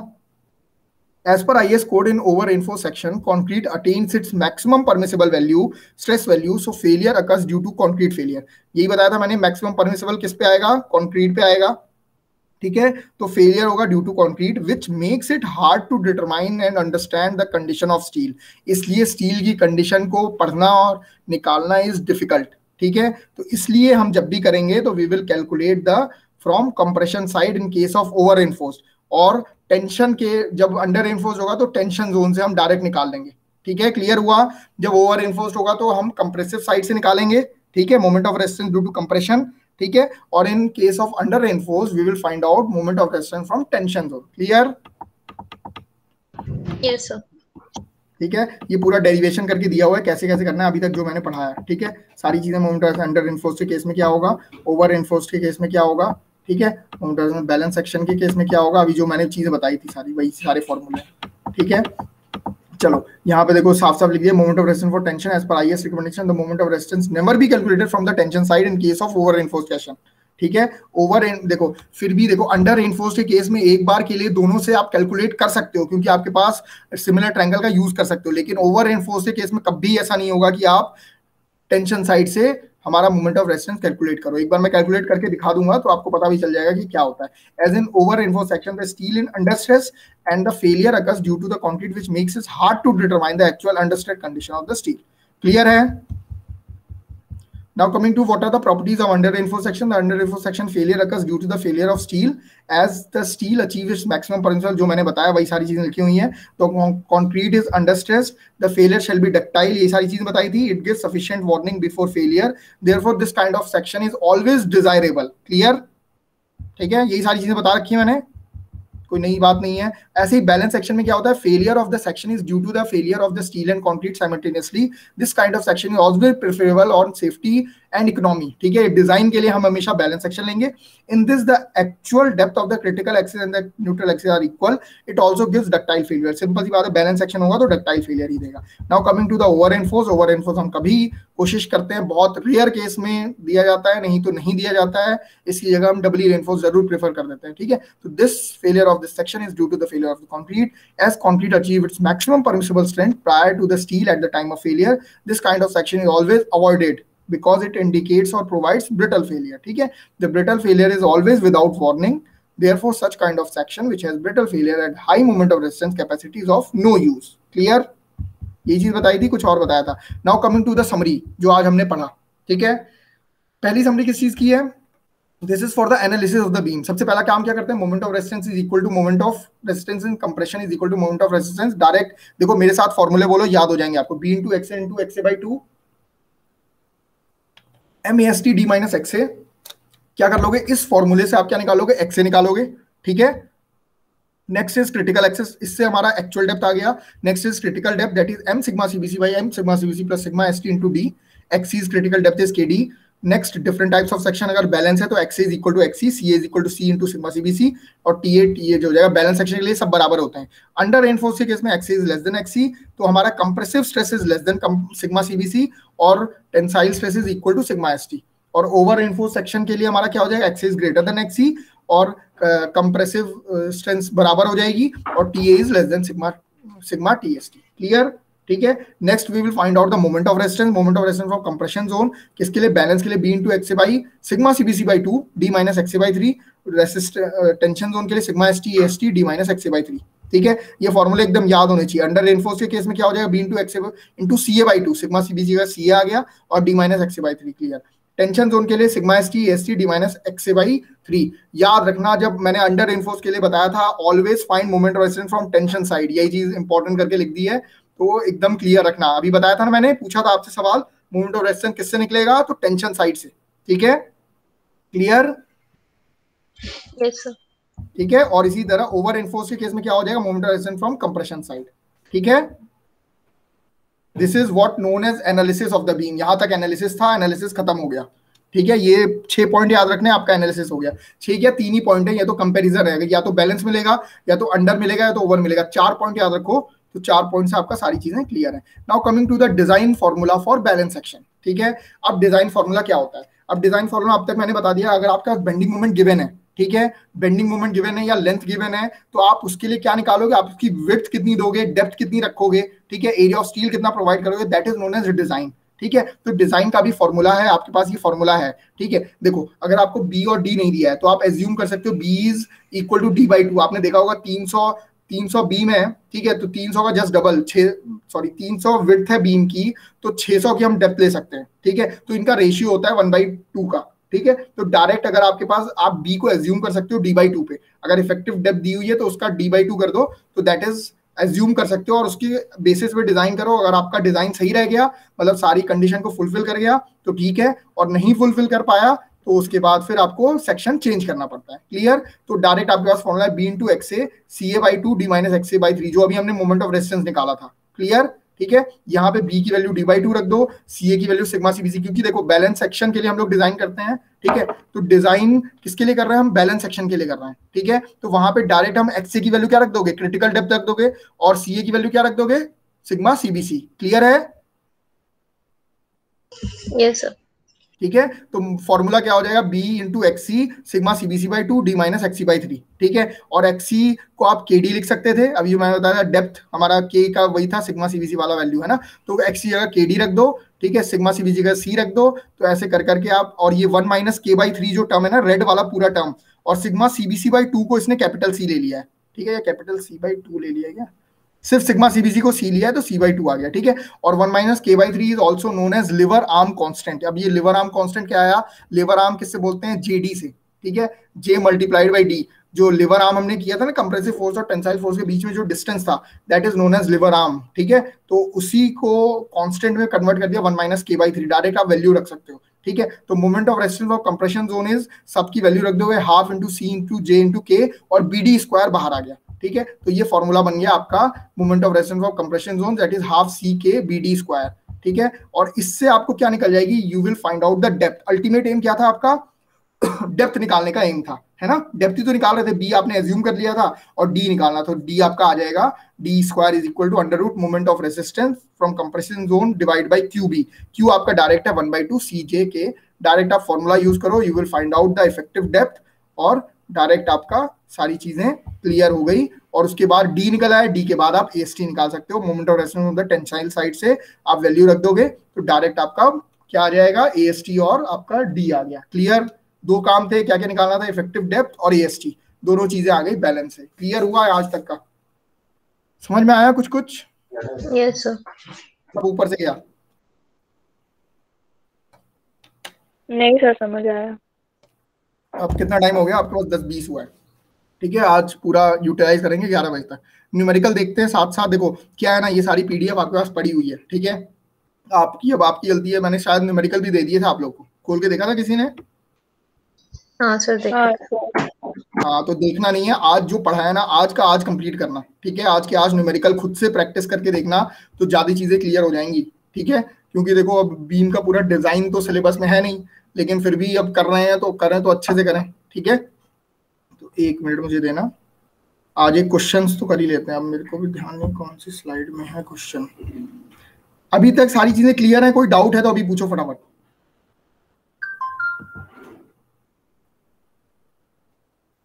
नहीं सर अभी तो नहीं फिलहाल। काफी क्लियर है। नहीं अब आज का आज कंप्लीट करना, आज जो पढ़ा है ना कम से कम आज न्यूमेरिकल भी कर लोगे। चलो न्यूमेरिकल आ गए हैं और मुझे लगा न्यूमेरिकल रह गए होंगे। 1 मिनट। हाँ तो अभी तक का मतलब कुछ कुछ आइडिया बन गया क्या करने जा रहे हैं, एनालिसिस और डिजाइन में क्या करने जा रहे हैं, क्लियर हुआ? अब एक बार थोड़ा सा न्यूमेरिकल देखोगे ना तो ज्यादा चीजें क्लियर होंगी। क्या मैं बोल रहा था कैसे सबको न्यूमेरिकली करना है, तो लेकिन क्वेश्चन देखना, क्वेश्चन के बाद खुद से एक बार सॉल्व करना उस चीज को, ठीक है, तो खुद से सॉल्व करोगे तो खुद का कॉन्फिडेंस बढ़ेगा। और वही चीजें एक बार फॉर्मूला लिख लिख के प्रैक्टिस करो, सारे फॉर्मूले याद हो जाएंगे, ठीक है। स्लाइड दिख रही है अभी?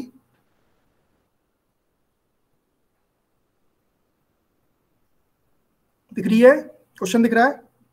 हाँ सर। क्वेश्चन पढ़ो पढ़ो फटाफट, कोई तेज तेज पढ़े क्वेश्चन।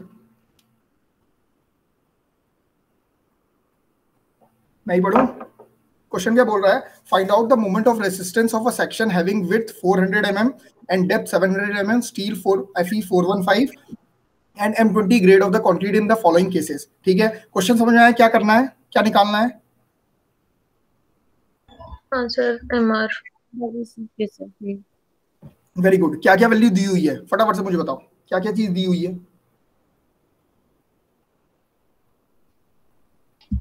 बी दिया है, डी दिया है। वेरी गुड, बी दिया, डी दिया है, और क्या दिया है? सर के भी पता के है, भी, हाँ। किसने क्या बोला, अंकिता ने क्या बोला? के पता है, क्या पता है? हाँ के पता है सर, बिकॉज Fe 415 दिया हुआ है तो उसका वैल्यू में पता है। तो के कहां से आ गया? के तो मुझे नहीं पता क्या होता है। तो वो कांस्टेंट आता है ना मॉड्यूलर रेशियो में। अरे वाह, मतलब पढ़ा। के था वो, एम था? के था सर, मतलब के डायरेक्ट वैल्यू समझ गया, एम इनटू सिग्मा सीबीसी और डायरेक्ट वैल्यू रख रहे थे। चलो के स्टील 415 का, हाँ वेरी गुड। चलो अंकिता, मतलब आज का देखा है ना, के की वैल्यू डायरेक्ट 0.289 ले रहे थे, क्या ले रहे थे हम लोग, है ना।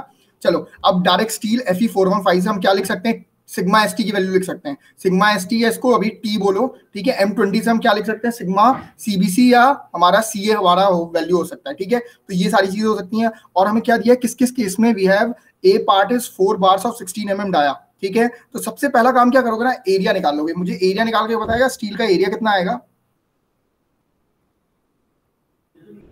What is the area of the steel?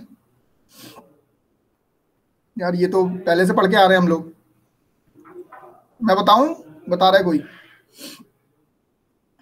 Area steel क्या है? स्टील का तो MAST। अब यार अभी छोड़ दो ये सारी। स्टील का एरिया कैसा आएगा? स्टील का एरिया में पूछूं तो कैसे निकालोगे? कौन से शेप का है स्टील? यार तुम लोग को स्टील पढ़ाना पड़ेगा। सिलिंड्रिकल कौन सी शेप का है? शेप कौन सा है स्टील का? सर आयरन रॉड्स का सिलिंड्रिकल शेप होता है, तो वही बोल रहा। वेरी गुड, सिलिंड्रिकल शेप होता है, सर्कुलर होता है ना। उसका एरिया क्या हो गया? एरिया क्या होता है सर्कुलर का? पाई आर स्क्वायर। चलो, और डायमीटर दिया हुआ है तो कैसे क्या होगा? r/2 का होल स्क्वायर। बहुत सही, चलो ठीक है, r/2 का होल स्क्वायर सही है। That is π/4 into D square. ठीक है, एरिया पूछे तो डायरेक्ट एरिया क्या निकलेगा? 4 मल्टीप्लाइड बाई π/4 इंटू 16 का whole square. Area of steel सबसे पहला काम निकालो। चलो अब मैं दिखा दे रहा हूँ। ठीक है, पहले क्वेश्चन पूरा पढ़ लेना। ठीक है, ये क्वेश्चन पूरा अच्छे लेवल का क्वेश्चन है। ठीक है, बहुत लंबा जाएगा, 2-3 पन्ने का आंसर ही होगा इसका। ठीक है, क्योंकि पहली चीज पूछ रहा है आपको क्या करना है ना, देखो वही सारे स्टेप करने हैं लेकिन 2 पार्ट में करने हैं। जैसे 4 बार ऑफ 16 mm डाया, एक AST के लिए पूरा क्वेश्चन सॉल्व होगा, फिर 6 बार ऑफ 25 mm डाया उसके लिए अलग होगा। ठीक है, आपको इफेक्टिव कवर दिया हुआ है 50 mm। Also find the moment of resistance in case of balance section, area of the steel in case of balance section. अब क्वेश्चन समझ में आया? ये क्वेश्चन पढ़ने के बाद मेरे दिमाग में पता है क्या क्या चीज आ गई? 4 बार्स ऑफ 16 mm, एक तो या तो अंडर रेनफोर्स्ड आएगा, और 6 बार्स ऑफ 25 mm देख लो, बार जैसे बढ़ाओगे तो ओवर रेनफोर्स सेक्शन भी आ सकता है। ठीक है, तो एक अंडर रेनफोर्स के लिए आपको एनालिसिस पूछ रहा है, एक ओवर रेनफोर्स के लिए एनालिसिस पूछ रहा है, और तीसरा वो बैलेंस सेक्शन के लिए भी पूछ रहा है। मोमेंट ऑफ रेजिस्टेंस निकाल लो और एरिया ऑफ स्टील भी निकाल लो। पूरा क्वेश्चन मतलब इतना है। ठीक है, समझ में आया मैंने क्वेश्चन कैसे पढ़ा और क्वेश्चन का भी अप्रोच क्या है? अब सारी चीजें नोट डाउन करो कि क्या करना है। सबसे पहला केस 1 ले लिया। केस 1 में आपको क्या होता था? 4 बार दिए थे, 16 mm डाया दिया हुआ था। अब देखो सिर्फ ऊपर वाला पार्ट क्वेश्चन था, कोई फिगर कुछ नहीं दिया। अब आपको फिगर खुद से बनाना है। फिगर बनाते कैसे हैं मैं सिखा दे रहा हूँ। रेक्टेंगुलर सेक्शन बनाया, कितने बार दिए, नीचे बार दिखा दिए, 4 बार दिखा दिए। ठीक है, क्लियर है? हाँ सर, क्लियर है? हमने विड्थ लिख दी 400 mm, जो नीचे वाला ऊपर दिख रहा है ये वाला, दिस इज 400 mm, और ये डेप्थ हो गई 700। ठीक है, अब ये 700 मुझे डी इफेक्टिव डेप्थ कौन निकाल के बताएगा? What should be the effective depth of the beam?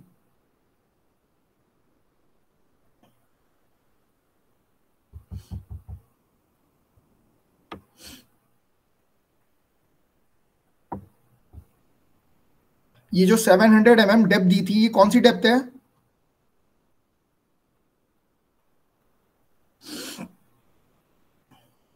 बोलो जल्दी। 700 mm, हाँ टोटल डेप्थ है, ओवरऑल डेप्थ है। Very good. ठीक है, यहाँ पे अब मुझे इफेक्टिव डेप्थ निकाल के बताओगे? इफेक्टिव डेप्थ कितनी आएगी बताओ जल्दी। देखो कोई बताएगा तो ठीक है, नहीं तो मैं बताऊं। अच्छा हाँ सर, समझ गया।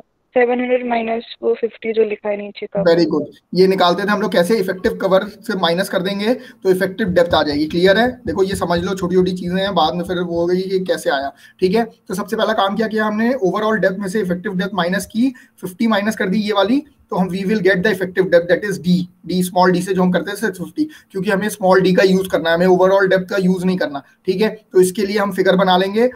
सबसे पहला जो ब्लू येलो लाइन बनेगी, अब ये कैसे फिगर बनेगा? ये चीज बन गई, ये सेक्शन बन गया, ये सेक्शन पहले बना लोगे। ठीक है, इसके बगल में थोड़ी सी जगह छोड़ देना। अब ये फिगर कैसे बनेगा? कोई बताएगा मुझे? ये फिगर कैसे डिसाइड हुआ? CA आ गया, XA/3 ये कैसे आ गया? कोई बताएगा कैसे डिसाइड होगा? कोई सुन लो, अब मैं बता दे रहा हूँ ये कैसे डिसाइड होगा। When you will find out the actual depth और क्रिटिकल डेप्थ। अभी जो हमने ऊपर पढ़ा था, अगर एक्चुअल डेप्थ हमें पता होगी तब तो ये बताएंगे ना कि ग्रीन वाली लाइन ऊपर आएगी या नीचे आएगी। ठीक है, तो पहले एक्चुअल डेप्थ और क्रिटिकल डेप्थ निकालोगे, उसके बाद ये फिगर बनाओगे। ठीक है, तो अभी फिगर के लिए जगह छोड़ दिया। सबसे पहला काम, we have to find out the AST। AST is 4 into π/4 into 16 का स्क्वायर। देखो मैं तेजी से चल रहा हूँ, यूनिट साथ में ध्यान रखना, जहां जो वैल्यू ना समझ में आए वहां मुझसे पूछ लेना। ठीक है, तो AST कैलकुलेट करेंगे, दैट इज 804.24 mm स्क्वायर। ये सारी चीजें mm में थी, 16 डाया mm में दिया हुआ था, तो the unit of AST will be mm square. Clear? अब M20 का कॉन्क्रीट था, इसका सिग्मा CBC क्या होता है? मैंने बताया था, कोई बताएगा 20 का सिग्मा CBC कितना होगा?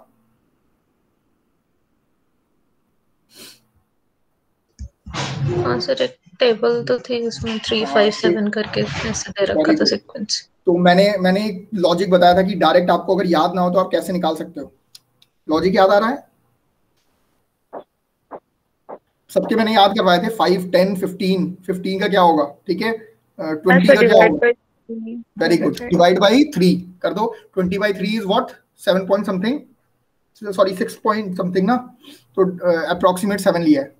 एक मिनट कर लो, 6 है ना, 6.2066 आएगा। तो सिग्मा सीबीसी 7 न्यूटन पर mm स्क्वायर, क्लियर है।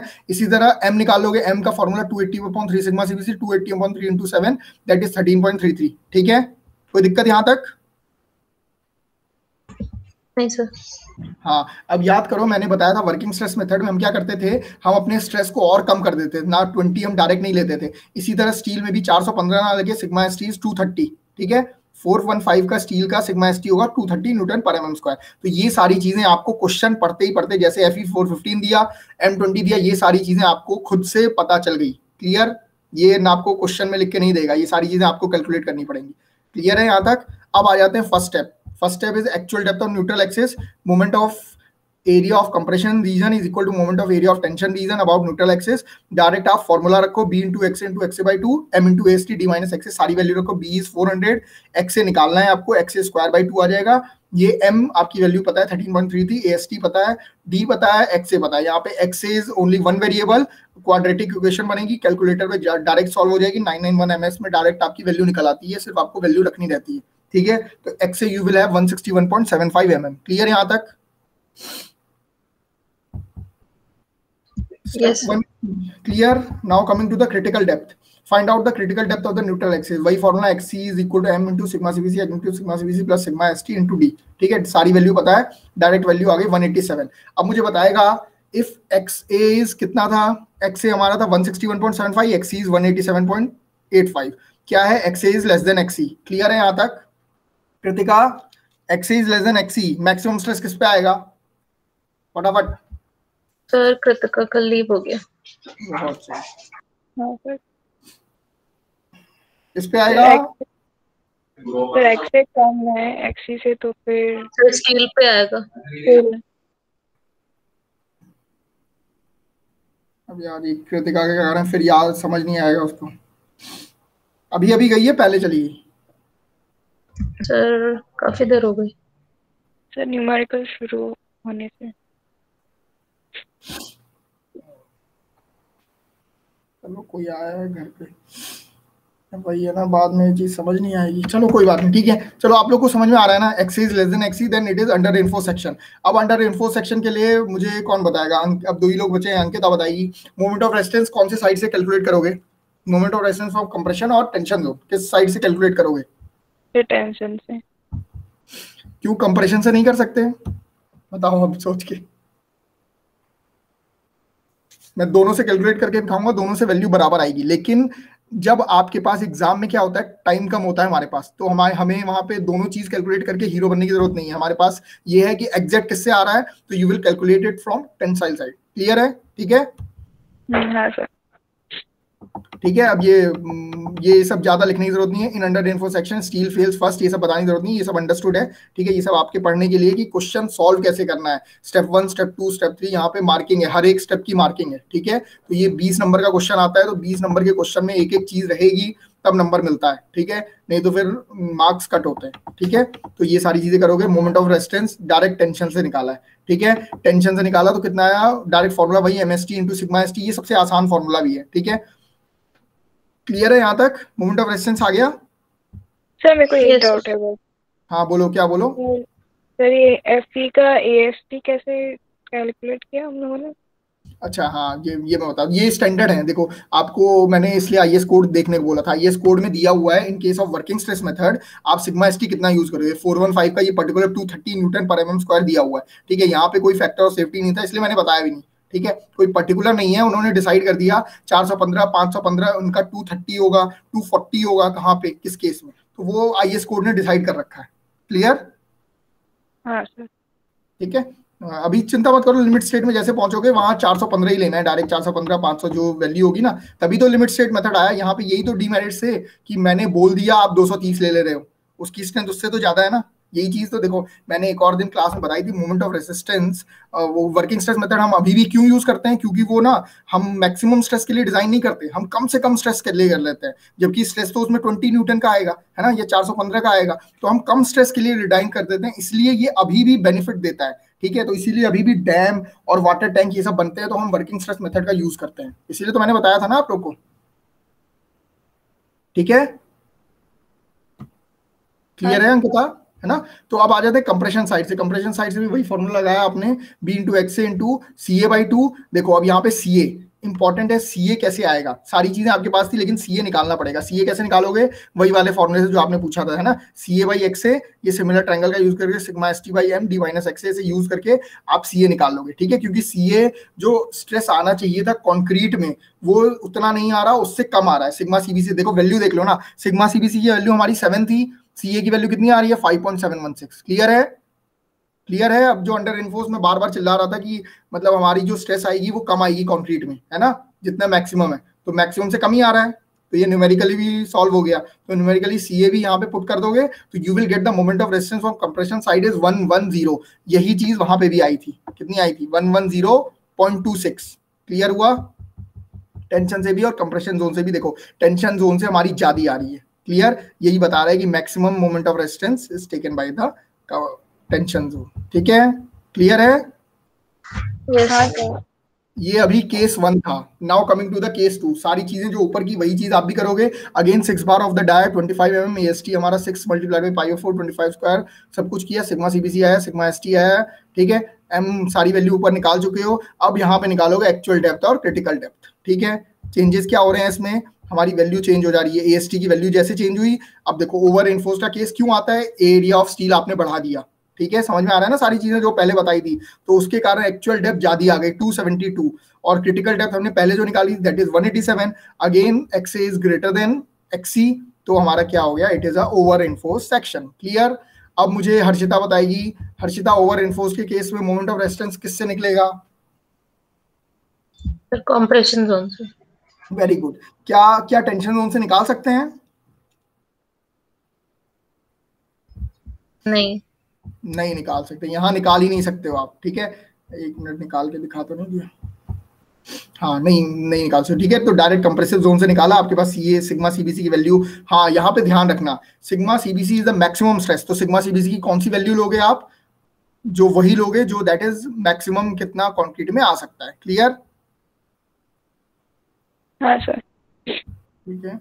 अब आ जाते हैं केस 3 जो बोल रहा था बैलेंस सेक्शन के लिए क्या होगा, और बैलेंस सेक्शन के लिए उसने एरिया ऑफ स्टील भी पूछा था। तो बैलेंस सेक्शन का केस आप जानते हो, steel of concrete fail simultaneously so they attains the maximum stress equal to the maximum permissible value, ठीक है। तो यहाँ पे एक्चुअल डेप्थ किसके बराबर हो जाएगी, क्रिटिकल डेप्थ, जो हम लोग निकाल चुके हैं, ठीक है। एक्चुअल डेप्थ क्रिटिकल डेप्थ के बराबर है। तो डायरेक्ट आप मोमेंट ऑफ रेजिस्टेंस का फॉर्मूला लगाओ और एक्सए की जगह क्या रखोगे, एक्सी रखोगे, ठीक है।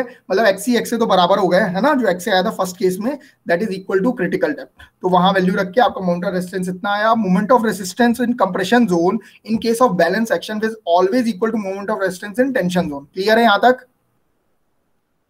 यस सर, है ना। तो दोनों बराबर होते हैं, तो दोनों बराबर का यूज करके आप AST निकाल सकते हो, ठीक है। कंप्रेशन से आपने ये फॉर्मूला निकाला और मोमेंट ऑफ रेजिस्टेंस का फॉर्मूला रख के MAST sigma ST by M D minus XC by 3। यहाँ पे सारी चीजें आपको पता है, बस AST नहीं पता, तो यहाँ से आपका एरिया ऑफ स्टील निकल जाएगा, ठीक है। एरिया ऑफ स्टील आ गया हमारा कितना 1143.43, यही हमारा पूछ रहा था, ठीक है। या फिर आप मोमेंट ऑफ एरिया वाला मेथड भी यूज कर सकते हो, ये वाला, है ना, बी इंटू एक्सी बाई सी, यहाँ पे एक्सी की जगह एक्सी कर देना, तो यहाँ से भी आपका एरिया ऑफ स्टील आ जाएगा। देखो 1143 या 1145 mm स्क्वायर। क्लियर है,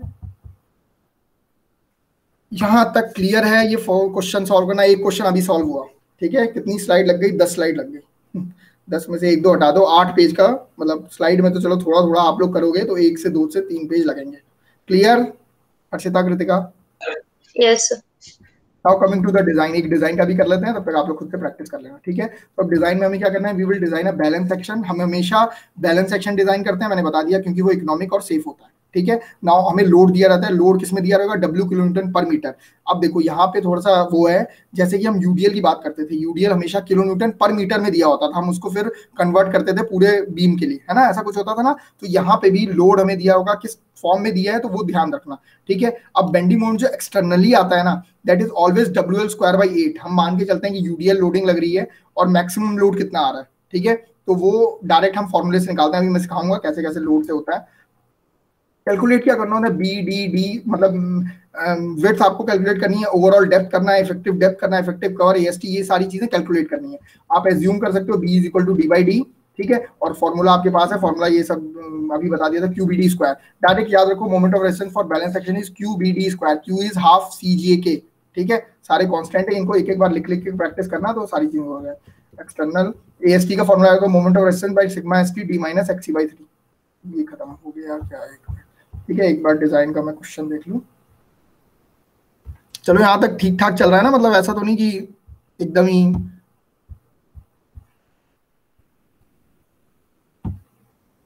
क्लियर है सब? Yes sir. ज्यादा तो नहीं एकदम ऊपर से हो गया? देखो सारी चीजें पिछला रिवाइज करवा के वही चीज करवाई है न्यूमेरिकल। देखो आज टारगेट था न्यूमेरिकल करवाना है ताकि आप लोग भी प्रैक्टिस कर लो कम से कम मिड टर्म से पहले पहले, तो मेरे लिए आसान हो जाएगा मिड टर्म में फिर न्यूमेरिकल देना, है ना। एक मिनट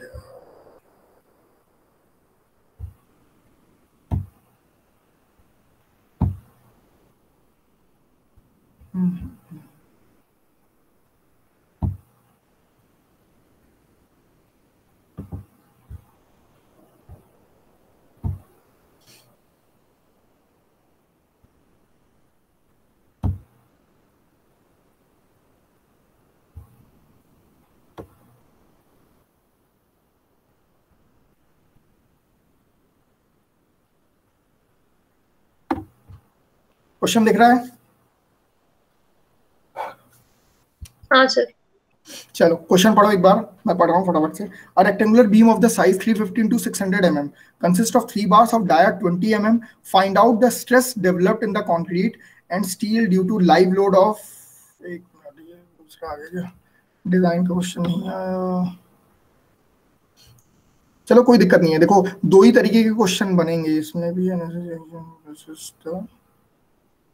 चलो कोई बात नहीं, एक क्वेश्चन ये भी देख लेते हैं। ये भी क्वेश्चन पूछा जाता है, this is also the part of analysis. ये भी एनालिसिस का पार्ट है। क्यों एनालिसिस का पार्ट है? देखो क्वेश्चन देख के कैसे आपको समझ में आ जाएगा कि ये एनालिसिस का पार्ट है, क्योंकि यहाँ पे आपको अल्टीमेट निकालना क्या है, स्ट्रेसेस निकालने हैं। अब स्ट्रेसेस कितने आ रहे हैं? अब देखो अब तक स्ट्रेस दिए हुए थे आपको, ठीक है, Fe415 और ये यूज कर रहे हैं तो आपके पास स्ट्रेस आ जाते थे, ठीक है। लेकिन अब यही चीज पूछ रहा है कि कंक्रीट और स्टील में स्ट्रेस कितना आएगा, ठीक है। तो this is also the part of analysis. ये भी एनालिसिस है क्योंकि बीडी सब दिया हुआ है आपको, एएसटी दिया हुआ है, सब कुछ दिया हुआ है। तो क्वेश्चन सब पढ़ के आपको समझ में आ जाएगा कि क्या करना है, ठीक है। तो rectangular beam of size 350 into 600 mm consist of 3 bar of dia, ठीक है, 3 बार दिए हुए हैं, डाया दिया हुआ है। एएसटी सबसे पहला काम निकाल लो, एएसटी क्या हो जाएगा, π/4 into 20 का स्क्वायर इंटू 3, ठीक है। Find out the stresses developed in the concrete, stresses निकालने हैं concrete and steel to a live load. अब यहाँ पे लाइव लोड देखना, सबको पता है लाइव लोड क्या होता है? Yes sir. हाँ देखो कंसेप्ट है क्वेश्चंस में, इसलिए ध्यान से पढ़ो क्वेश्चन पहले तो। To a live load of 25 kilonewton per meter excluding self weight. Excluding self weight का मतलब क्या है, बताएगा कोई? स्ट्रक्चर का सेल्फ वेट। हाँ नहीं, अब इसको कैलकुलेट कैसे करोगे? अब मैं पूछूं टोटल लोड जो निकालोगे उसमें क्या चीज ऐड करोगे, बताओ मेरे को जरा। मेरे को चलो फटाफट से, अब लोड का तो कंसेप्ट क्लियर है, टोटल लोड निकाल के बता दो। टोटल लोड कितना आएगा हमारी बीम पे? ये जो बीम है, ये जो बीम दी हुई है, इस पे टोटल लोड कितना आएगा? जल्दी से फटाफट से अपना दिमाग लगाओ, ऐसे ही मतलब कैलकुलेट नहीं करना है, मेरे को बता दो कि सर ये लोड आएगा हमारी बीम पे। कौन कौन से लोड आएंगे? तो एक तो लाइव लोड आएगा, बिल्कुल, और स्लैब वगैरह होगा तो मैं बीम की बात कर रहा हूँ। अभी जो क्वेश्चन दिया है उसके अकॉर्डिंग आपकी बीम पे कौन कौन से लोड आ रहे हैं? लाइव लोड और डेड लोड। मुझे फटाफट से डेड लोड कैलकुलेट करके बताओ, मतलब डेड लोड कितना होगा, क्या होगा?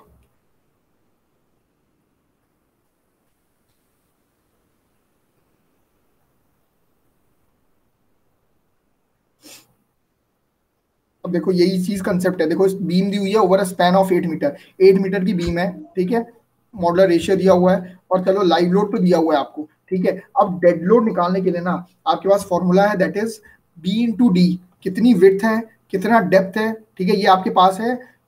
और कितने मीटर के लिए, मतलब पर मीटर कितने के लिए आप जो स्लैब डिजाइन करते हो, आप पर मीटर के लिए स्लैब डिजाइन करते हो, और you have to convert it into, अब ये आपके पास क्या आ गया, लोड आया, ठीक है, ये लोड आया, लेकिन इसको कन्वर्ट किस में करना है आपको, किलो न्यूटन पर मीटर। तो आपको मल्टीप्लाई किससे पड़ेगा, यू हैव टू मतलब multiply it from the density of the concrete. कोई बताएगा what is the density of the concrete? Concrete की डेंसिटी क्या होती है? याद है जब मैं आईएस कोड आपको दिखा रहा था तो मैंने उसमें हाईलाइट किया था कि डेंसिटी ऑफ कंक्रीट आगे यूज आएगा, याद करो। अंकिता हर्षिता याद है आईएस कोड में एक दो दिन मैंने शायद पेजेस दिखाए थे कुछ उसके, तो बताया था कि डेंसिटी ऑफ कंक्रीट आपको आगे काम आएगा। कोई बताएगा what is the value of density of concrete? याद है किसी को? नहीं याद है। कितना कितना फिर से बोलो, कुछ कुछ सही है। 2400 समथिंग था। वेरी गुड वेरी गुड, याद तो है कम से कम 2400 यूनिट। बता दो मुझे, केजी पर मीटर क्यूब था कुछ था ऐसे, हाँ है सर। ना? हाँ या सेंटीमीटर या कुछ था, देख लेना। ऐसे मैं बता दे रहा हूँ आपको, दैट इज लगभग होती है, जैसे क्वांटिटी होती है 24 किलो न्यूटन में, है ना, kilo newton per metre cube, that is the density of the concrete. ठीक है, अब यहाँ पे 25 क्यों लिया है, कोई बताएगा? थोड़ा सा दिमाग लगाओ। उसी के नीचे एक और लाइन लिखवाई थी, डेंसिटी ऑफ द कंक्रीट के नीचे एक और डेंसिटी थी किसी और चीज की, किसकी पता है? हम लोग क्या पढ़ रहे हैं, कौन सा सब्जेक्ट पढ़ रहे हैं, ये बताओ फटाफट। सब्जेक्ट का नाम पहले दिन क्लास में मैंने शुरू किया था, सब्जेक्ट का नाम बताओ। किस चीज का डिजाइन कर रहे हो? स्ट्रक्चर। स्ट्रक्चर का डिजाइन कर रहे हो? स्ट्रक्चर का डिजाइन कर रहे हो क्या? वाह, बीम का डिजाइन कर रहे हैं। चलो बीम का तो कर ही रहे हैं, कौन से मटेरियल से कर रहे हैं? RCC. Very good. Density of RCC बताओ, रेनफोर्स्ड सीमेंट कंक्रीट की डेंसिटी क्या होती है?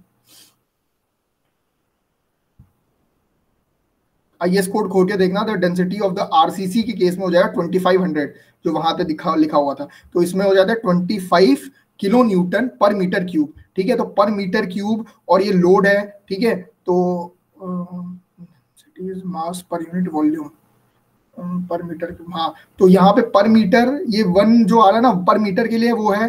ठीक है, तो ये मीटर क्यूब यहाँ से जाएगा, और ये होता है kilo newton per metre cube. तो एक मिनट रुक जाओ, हाँ किलो न्यूटन, हाँ, तब इसकी यूनिट आएगी, that is in the form of load, that is 5.25 kilo newton per metre.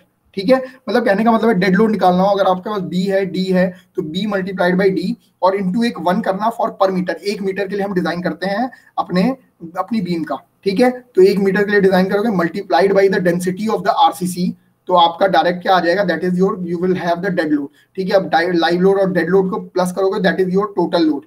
अब इस टोटल लोड को कोई मुझे बेंडिंग मोमेंट में कन्वर्ट करना सिखाएगा? देख लो एक बार, है ना। तो this is the total load, that is 25.5 plus 25, that is 30.25। अब इसको बेंडिंग मोमेंट में कन्वर्ट करोगे, that is WL square by 8। ठीक है, तो WL स्क्वायर बाई 8 डायरेक्ट आप पुट कर दोगे, you will have the bending moment. तो ये आ गया 242 किलो न्यूटन मीटर। क्लियर? ठीक है, अब इसी बेंडिंग मोमेंट को आप जो रेसिस्ट करोगे, तो उसके कारण आपका स्ट्रेस आ जाएगा, कितना स्ट्रेस लगेगा। ठीक है, डायरेक्ट हमने क्या किया, moment of compression region by equal to moment of tension zone, वही वाला फॉर्मूला यूज किया, that is B into X A by 2, और इससे हमारा एक्सए आ गया। ठीक है, X A is what, actual depth of the neutral axis. ठीक है, अब हम ये मान के चल रहे हैं, अभी तो हमारे पास और कोई तो डेटा है नहीं, तो इसी के कारण moment of resistance from compression zone. ठीक है, अब देखो कंप्रेशन जोन में क्या क्या चीजें आएंगी, सारी चीजें हमारे पास, मोमेंट ऑफ रेसिस्टेंस है, सब बी इंटू एक्सए है, यहाँ पे क्या वैल्यू नहीं है, सीए की वैल्यू नहीं है। तो हमें यही निकालना था, स्ट्रेस इन कंक्रीट और स्ट्रेस इन हमें क्या निकालना था, स्ट्रेस इन स्टील। तो स्ट्रेस इन कंक्रीट हम यहाँ से सीए की वैल्यू डायरेक्ट निकाल लेंगे। ठीक है, न्यूमेरिकल है, इनको सॉल्व करना है, तो CA we will have 16.83 newton per mm square. ठीक है, अब सिमिलर ट्रायंगल का यूज करके हम टी की वैल्यू निकाल लेंगे। ठीक है, सीए बाई दिस और T by M by this, इससे हमारा स्ट्रेस इन स्टील आ गया। क्लियर हुआ ये क्वेश्चन? क्या करना था, थोड़ा सा अलग क्वेश्चन था, एनालिसिस में ही आप स्ट्रेस भी निकालोगे, एनालिसिस में ही आप मोमेंट ऑफ रेजिस्टेंस भी निकालोगे। क्लियर है, हाँ या ना?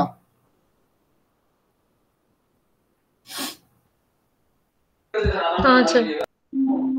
एक बार खुद से सॉल्व करना, फिर ना आए तो मुझे बोलना। ठीक है, ये हो गया, मेन काम था हमारा डिजाइन करने का। ये डिजाइन आ गया। चलो अब ये क्वेश्चन पढ़ो और मुझे बताओ, ये एनालिसिस है या डिजाइन है, फटाफट से। अब इतना तो समझ में आ गया, एनालिसिस में क्या करना है, डिजाइन में क्या करना है। क्वेश्चन पढ़ रहा हूं मैं। A beam has a size of 350 into 700 mm consisting of M20 grade concrete and Fe 415 grade steel. Effective cover use is 50 mm. Find out the necessary steel required to resist a bending moment of 100 kilonewton meter. बताओ जल्दी sir. Design. चलो अब समझ में आ गया design कैसे पहचानोगे, है ना। यहाँ पे कुछ नहीं लिखता और सीधा लिख देता कि there is a bending moment of 100 kilo newton, design the beam. ठीक है, तो आप समझ जाते डिजाइन वर्ड से क्या करना है, कैसे करना है। ये सारी बीम डेप्थ सब आपको लेना पड़ता, कौन सा ग्रेड ऑफ स्टील, कौन सा ग्रेड ऑफ कंक्रीट, कौन सा इफेक्टिव कवर होगा, सब कुछ आपको लेना पड़ता। ठीक है, तो उसने ये ना करके कुछ बाउंड कर दिया। वो चाहता है, देखो क्या होता है ना, जैसे आप जाओगे ना तो आपको मान लो मैं मेरा घर बनाना होगा तो मैं आपको पहले से बताऊंगा कि मेरी ये रिक्वायरमेंट है, मेरा इतना कॉस्ट है, मेरे को ये चीज चाहिए, मेरे को, मैं आपको मतलब यही कंक्रीट आप यूज करो, यही स्टील आप यूज करो। तो मैंने आपको कंडीशन दे दी, ठीक है, उसके बाद आप डिजाइन करना शुरू करोगे। ठीक है, तो वो एक कंडीशन होती है और वो मैंने आपको एक बोल दिया कि नहीं नहीं मेरे को ये चीज बनानी है, अब आप सारा चीज कैलकुलेट करके दो। ठीक है, तो दोनों कंडीशंस होती हैं। तो ये क्वेश्चन अपने मर्जी से कुछ भी पूछ सकता है। तो ये क्वेश्चन क्लियर हो गया। सबसे पहला काम क्या करोगे, जो जो चीज दी है उनको as it is note down करोगे। ठीक है, तो कंक्रीट M20 का इससे सिग्मा सीबीसी का आ जाएगा 7 आ जाएगा, स्टील 415 का सिग्मा ST 230 क्लियर है। ठीक है, बेंडिंग मोमेंट दिया हुआ 100 किलो न्यूटन। तो बेंडिंग मोमेंट जो है that is your moment of resistance. ये तो समझ में आ गया ना, जितना बेंडिंग मोमेंट आएगा उसी के कारण तो हम जो सेक्शन डिजाइन करोगे उसका मोमेंट ऑफ रेजिस्टेंस भी तो उतना ही होना चाहिए जितना बेंडिंग मोमेंट आया है। ये चीज क्लियर है?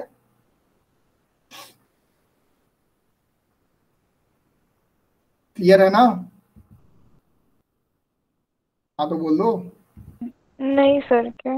हाँ क्यों? हाँ सर भाई। हाँ वेरी गुड। अब ये चीज तो बताई ना, देखो जो बेंडिंग मोमेंट जिसके लिए आप डिजाइन कर रहे हो, तो क्या आपका सेक्शन 100 किलो न्यूटन को रेसिस्ट नहीं करना चाहिए? ये बताओ मेरे को। जितना बेंडिंग मोमेंट हमारे, मतलब देखो चलो मैंने आपको कहा मेरे को घर बना दो, ठीक है, मतलब घर बना दो, मेरे लिए बीम डिजाइन कर दो जिसपे कि 100 किलो न्यूटन का बेंडिंग मोमेंट आ रहा है। ठीक है, तो आप सेक्शन कैसा डिजाइन करोगे, जो उस 100 किलो न्यूटन बेंडिंग मोमेंट को रेसिस्ट कर पाए, वही तो करोगे ना? नहीं करोगे बताओ? हाँ सर, समझ गया। है ना? तो वही जो बेंडिंग मोमेंट मैंने आपको बताया, आपका जो सेक्शन होगा उसका मोमेंट ऑफ रेजिस्टेंस भी कितना होगा? 100 किलो न्यूटन होगा, तभी तो वो बियर कर पाएगा। गलत बताओ? हाँ सर समझ गया। आ गया ना? ठीक है, तो अब हमारे पास बी दिया होता है, डी दिया होता है, अगेन इफेक्टिव कवर निकाल लोगे। इफेक्टिव कवर दिया हुआ है तो आप इफेक्टिव डेप्थ निकाल लोगे, 700 - 50 दैट इज 650। ठीक है, अब ये इसने क्या दिया था, बार्स दिए थे क्या? बार्स नहीं दिए तो ये फिगर कहां से बन गया? अभी तो बार बार कुछ दिया नहीं है, 3 ये अभी नहीं बनेगा, फिगर बाद में बनेगा। ठीक है, तो सबसे पहला काम क्या करोगे, moment of area through tension zone is equal to moment of area through compression zone. दोनों को इक्वेट किया, B × x × xa/2 equal to M × ST dy - SXA। ठीक है, तो यहाँ से हमने क्या निकाल लिया, हमारे पास सब कुछ है, XA की वैल्यू निकाल ली। ठीक है, एक्चुअल डेप्थ निकाल लिया, फिर हमने क्रिटिकल डेप्थ निकाला। ठीक है,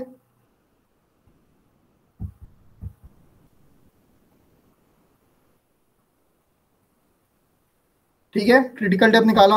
अब क्रिटिकल डेप्थ हमारा क्या है, x is less than critical depth, तो हम डायरेक्ट किसका फॉर्मूला यूज करेंगे, बताओ जल्दी, हर्षिता बताएगी। अंडर एनफोर्स्ड का कंप्रेस टेंशन जोन का। हाँ याद रखना, तो डायरेक्ट टेंसाइल से हम AST की वैल्यू निकाल देंगे। तो हमें क्वेश्चन में AST पूछा था, डायरेक्ट हमने AST की वैल्यू निकाल ली। क्लियर? ये भी अभी अच्छे से डिजाइन नहीं हुआ है।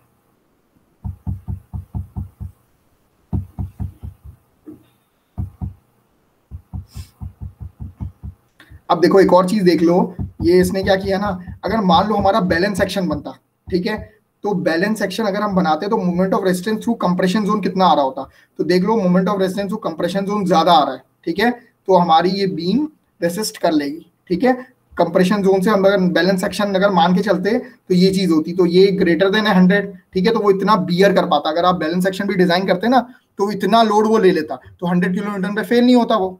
ठीक है, समझ में आ रहा है? बेंडिंग मोमेंट अगर 100 भी आ जाए तो वो फेल तो नहीं होगा। क्लियर है नहीं क्लियर है? हाँ सर। है ना? चलो आज के लिए इतना ही। यार एक डिजाइन का एक अच्छा सा क्वेश्चन नहीं मिला मुझको।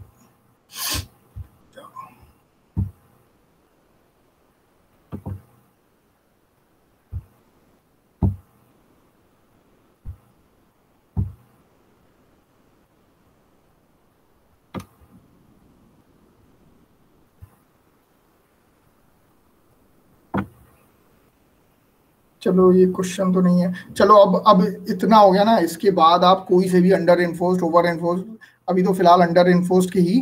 ठीक है, ओवर इन्फोर्स्ड का मैं क्वेश्चन का डिजाइन करना हो, एनालिसिस करना हो, now you are able to do all the analysis, all the design. ठीक है, तो कोई दिक्कत नहीं होगी, कोई सा भी क्वेश्चन कहीं से भी उठाओ, कहीं से भी लगाओ। ठीक है, एक और मैं क्वेश्चन दिखा देता डिजाइन के रूप में। ठीक है, अभी तक में कुछ डाउट? नहीं सर। अब एक बार क्वेश्चन खुद से करना है, ठीक है, कहीं कहीं का भी कुछ भी क्वेश्चंस मिले, क्वेश्चन खुद से लगाओ, ठीक है, सॉल्व भी उठा लो, ठीक है, सॉल्व भी लगाओगे तो कोई, ये तो डब्ल्यू रेनफोर्समेंट आ गई। चलो अब इसके आगे डब्ल्यू रेनफोर्समेंट पढ़ेंगे, ठीक है, अभी तक आज के लिए इतना ही रहने देते हैं।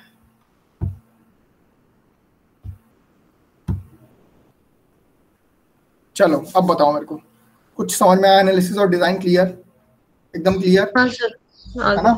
बस क्वेश्चंस लगाने हैं, खुद से क्वेश्चंस लगाओ, ठीक है, जितने हो सकते हैं, कहीं से भी सॉल्व भी उठा लो, कहीं से भी उठाओ और खुद से लगाओ क्वेश्चन। देखो अलग अलग चीज में, अलग अलग किताब में अलग अलग चीज मिलेगी, अलग अलग फॉर्मूले मिलेंगे, सारी चीजें यही हो रही हैं, आप बस इनको फॉलो करना, 3-4 स्टेप फॉलो करना, डिजाइन में भी ये चीज करना और खुद से करके देखना, ठीक है, क्या कमी हो रही है, क्या गलत हो रहा है, बस कैलकुलेशन खुद से करनी पड़ेगी थोड़ी सी, ठीक है, कहीं कुछ दिक्कत होती है तो फिर पूछो।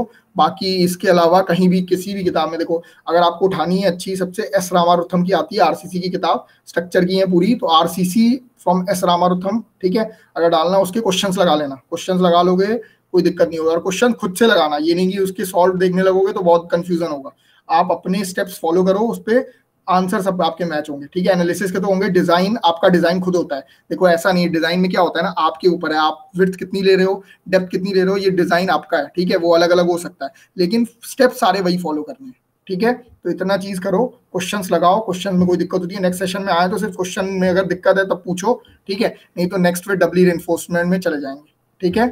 और डब्ल्यू रेनफोर्समेंट में भी 1-2 क्वेश्चन करेंगे तो और भी क्लियर हो जाएगा। बाकी यही है, this is the analysis and design. Beam तो पूरा कम से कम आप लोग का इतना हो गया है कि आप बीम पूरा डिजाइन कर सकते हो, ठीक है, उसका पूरा एनालिसिस कर सकते हो। क्लियर? हाँ सर।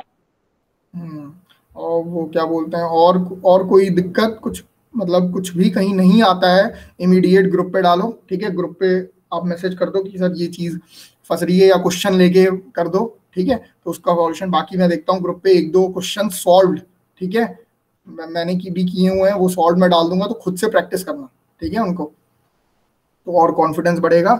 और कैसे क्या किया है, कुछ कहीं दिक्कत हो तो पूछ लेना। एक एनालिसिस और एक डिजाइन का, एक या 2-2 क्वेश्चन जो है, जैसे आज के तो हो गए, एक स्ट्रेस वाला, ये बस इतनी ही वैरायटीज बनती हैं एनालिसिस में, 2 वैरायटीज बनेंगी, एक स्ट्रेस पूछ लेगा और ये मोमेंट ऑफ रेजिस्टेंस पूछेगा, ठीक है। तो इसके अलावा कोई नहीं, कोई सा भी क्वेश्चन कितना भी आ जाए, इसीलिए मैंने एक ही क्वेश्चन में अंडर एनफोर्स्ड, बैलेंस और ओवर एनफोर्स्ड तीनों का करवा दिया, इसके अलावा कोई क्वेश्चन बनेगा ही नहीं, ठीक है। एनालिसिस पूरा हो गया। डिजाइन का थोड़ा सा देख लेना, डिजाइन का मैं एक क्वेश्चन और भेज दूंगा, ठीक है, ग्रुप पे अभी भेज दूंगा, या देखता हूँ इसमें अटैच हो जाए तो इसमें कर दूंगा, नहीं तो मैं फोटो क्लिक करके, मेरे पास सॉल्व मतलब मैंने कर रखे हैं, उसको मैं वैसे मैं भेज दूंगा, ठीक है।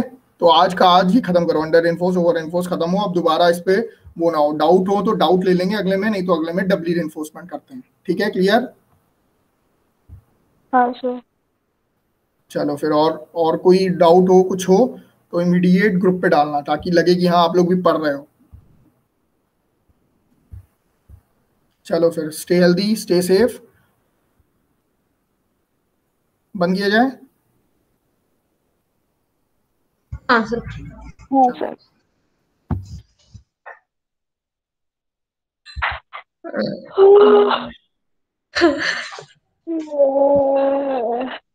ये हम लिटरली एक पॉइंट ऑफ टाइम पे, आई थिंक पहला वाला जो पीपीटी खोला था न्यूमेरिकल्स का, तब तक हम जिंदा थे। उसके बाद मेरा दिमाग से ब्लैकआउट सा हो गया, मेरे को धुंधला धुंधला ये सा लास्ट दिखने वाला लगा। न्यूमेरिकल मैंने सुना ही नहीं कुछ। वही मेरा भी ऐसे दिमाग बंद सा हो गया, पता ही नहीं चल रहा था क्या हो रहा है। हम लिटरली एक पॉइंट ऑफ टाइम पे, ये तूफान कैसे आ रहा है यहाँ पे।